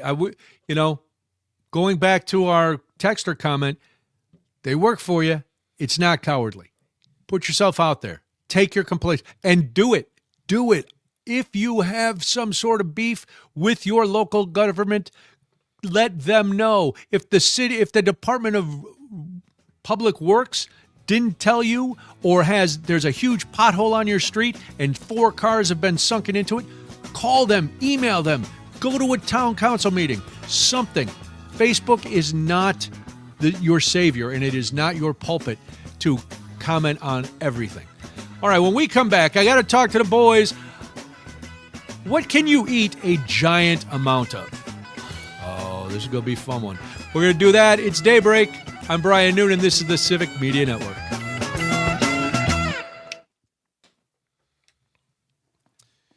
Yeah, social media like one that break away, buddy. One break away. This is the one, though. This is the one. It is. This but is I've the hit triple it axle. I've hit it twice so far. This is the triple axle. I've hit it twice so far. The Iron Lotus for all you ready. Blades of Glory watchers. Parker's never seen it. I've been in the room with Blades of Glory on. That doesn't count. I've been in the room while it was on. Yeah, that's no. Jenna Fisher looked hot in that movie. Do you know what here's my issue with Jenna Fisher. What? Pam was such an awful character on The Office.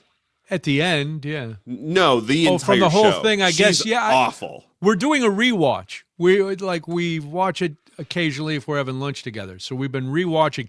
I am finding it very hard to rewatch this first season because it is so uncomfortable. That's why I never got into it, because I couldn't stomach the uncomfortability of it. Yeah, it's really, I'm like, ooh, I'm not enjoying this. It's that, and the few episodes I've seen, I've always been a Pam hater. She just sucks. Why? The art school thing sucked. She cheated on Roy in the beginning to get with Jim, and then didn't immediately get with Jim. She just kind of sucks. Not one person has Nobody ever been on like, that no, I agree. But There's no good people on that show. There are awful people on that show, but are awful in a funny way. I think Pam is, and I know her character has to, her and John Krasinski's character have to be the straight men in comedy terms. And I just don't think she gets many redeeming qualities.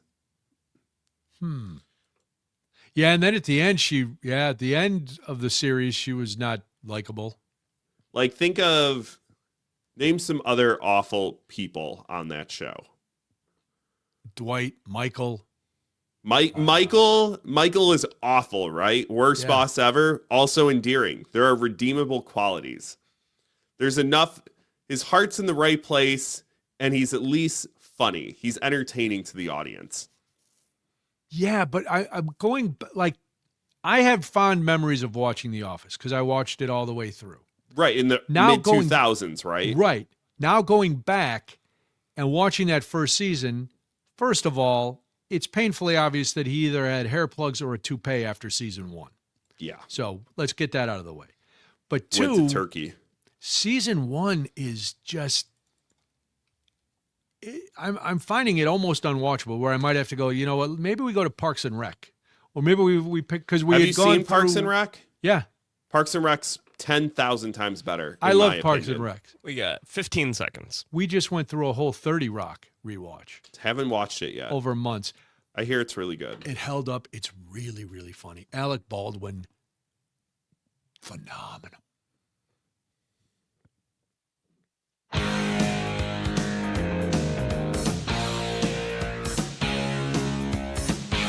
All facts, no fiction. It's Daybreak with Brian and Jamie. That is a high bar. All facts, no fiction. You're talking to a guy who's got so many fictional voices in his head all the time. We do our best, though. We endeavor. I'm Brian Noonan. Jamie will be back with us next week. Our executive producer, Frank, has jumped on. Parker, our technical producer, is always there. He's been always a help. And Minus yesterday. Frank, have you noticed he started to, he's weaned back his flailing about a little bit? Just a little bit. He's still giving me the time cues. Because you keep hitting the time. Let's not jinx it. Let's move on to something else. This is the triple axle, Noonan. You got to stick it. Well, we're not going to work. Right now, what I want to stick is to my diet, and I can't because Applebee's is bringing back the all-you-can-eat deal, and it got me thinking about my past. And listen, we're in Wisconsin where people like to eat and they like to drink, and there's no shade. That's a good thing. What can you eat a huge amount of? Or in the worst case scenario, have you ever been thrown out of an all-you-can-eat place because they went, no, that's all you can eat? No. You can probably physically eat more. That's all we are allowing you to eat. 855-75-CIVIC, 855-752-4842. So that's the number. So let me tell you this real quick. So Applebee's starting Monday, they brought back the all-you-can-eat deal. It's $15.99. So here's what you can get for the all-you-can-eat at Applebee's. Boys, we got to plan an outing. You can get boneless wings. All of these come with endless fries, too, by the way. Boneless wings with one of 6 sauces. Riblets. You can get those. They come with either honey barbecue, hot honey glaze, or sweet Asian chili sauce. Those also come with coleslaw. Or double crunch shrimp, crispy battered, served with cocktail sauce, coleslaw, and fries. It began on Monday. It's available for a limited time. So you sit there and you can just go crazy. And I got to be honest, I haven't been to an Applebee's in a while. They are America's favorite neighbor. Allegedly. Allegedly, sure. But for $16, plus then you got to buy your drink, or you could be one of those cheap people who just drink water. But if I'm going all I can eat boneless wings, I'm gonna have to have a beer to wash that down. Agreed. You got to. Yeah, you got to. I love me some boneless wings. I do too. I think boneless wing. I think wings in general and fries are the two things that I could just house for hours. Yeah, I have a rule: no fry goes uneaten. That's a good rule. Course. Like especially I remember when my wife and I first started dating, there were some fries like in the bag fries at the end of the meal, and she went to throw them out, and I said, "What in the hell are you doing?" Yeah. She goes, "Well, you're done with mine. I'm done with mine. Aren't you full?" I was like, "That's not the point." No. It's about There's fries here. Fries don't go to waste. No, there's poor children Raising Cane's that want to eat some fries. Cindy is in Appleton. She wants to jump in. Cindy, what can you eat a lot of? Well, dang, I didn't know Applebee's was going to do such a great deal. We don't have them in Appleton anymore. They both closed. How ironic that Applebee's is not in Appleton. No Applebee's in Appleton. Yeah, what the heck? Yeah, kind of sad. Anyway, I can eat lots and lots of a green salad, like, lettuce, whatever. Doesn't count. Continue. Those are my two. But now that you talked about wings, I think I can pretty much eat my fair share of those, too. There you go, Cindy. There you go. Come on to the dark side. Yes. Get off the greens. Nobody made Of course friends you could eating eat a bunch salad. of greens. Yeah, just There's goes right nothing through there. you. Cindy, thank you for the call. I think I mentioned this maybe off the air yesterday. For Mother's Day, my wife chose wings for her dinner, and I must have housed 18, 20 wings. I ate, Frank, every fry, because it was also my last dinner before I recommitted to my weight loss thing. I used to go in high school. There was a restaurant, and don't at me. I know it's not politically correct anymore. There was a restaurant chain called Sambo's, and it was based around the story of the African prince and tigers turning into butter, and it was like a pancake really? house. This was a thing? Yeah, look up Sambo's. They were all over. Good Lord. They started in California. They were all over the country. The food was really good. The name was unfortunate, but the food was really good, and it did share the story of this prince who outsmarted the tigers and made them run around so much that they turned into butter. And so that was the butter that they used on the pancakes and waffles. But they used to have all-you-could-eat clam night. You know those deep-fried clams, the little clam strips? Yeah. And my two buddies and I would go over, and we would eat clams for an hour. I think I may be partially responsible. If there is ever a shortage of clams in our great waterways, it's my fault. I ate fried clams like there was no tomorrow, like I was going to be executed in an hour and a half. That's how many fried clams I ate. It was insanity. And then, Frank, you might appreciate this.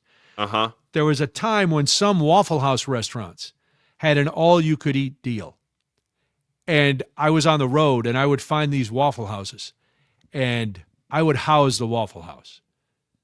Couple different breakfast plates, maybe a burger, then end it all up with a pecan waffle, which explains why I weighed almost 400 pounds. So there's no surprises here. So Brian, you brought something up at the beginning of the break that I really want to circle back to. Oh, please. Have you ever been kicked out of an all-you-can-eat buffet for eating too much? I was going to say, I think, look, as a large man, you're a fellow large man. Of course. There is a code of conduct when you get to be this size. One of the rules is you can never be first in line at the buffet. Exactly. You also can't get seconds if nobody else is getting seconds. True. In like a You also can't sit in a booth.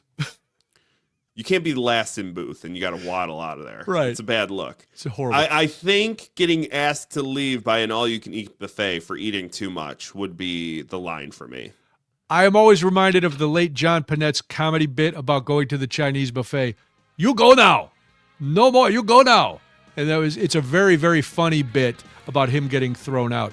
Well, listen, I'm not going to have all you can eat today, but I'll have a little something, and maybe we do an Applebee's outing. Who's to say? Thank you for listening. Thanks for being here today and getting involved. We appreciate it. I will be back tomorrow with more information, fun, and frivolity. This is Daybreak. I'm Brian Noonan on the Civic Media Network.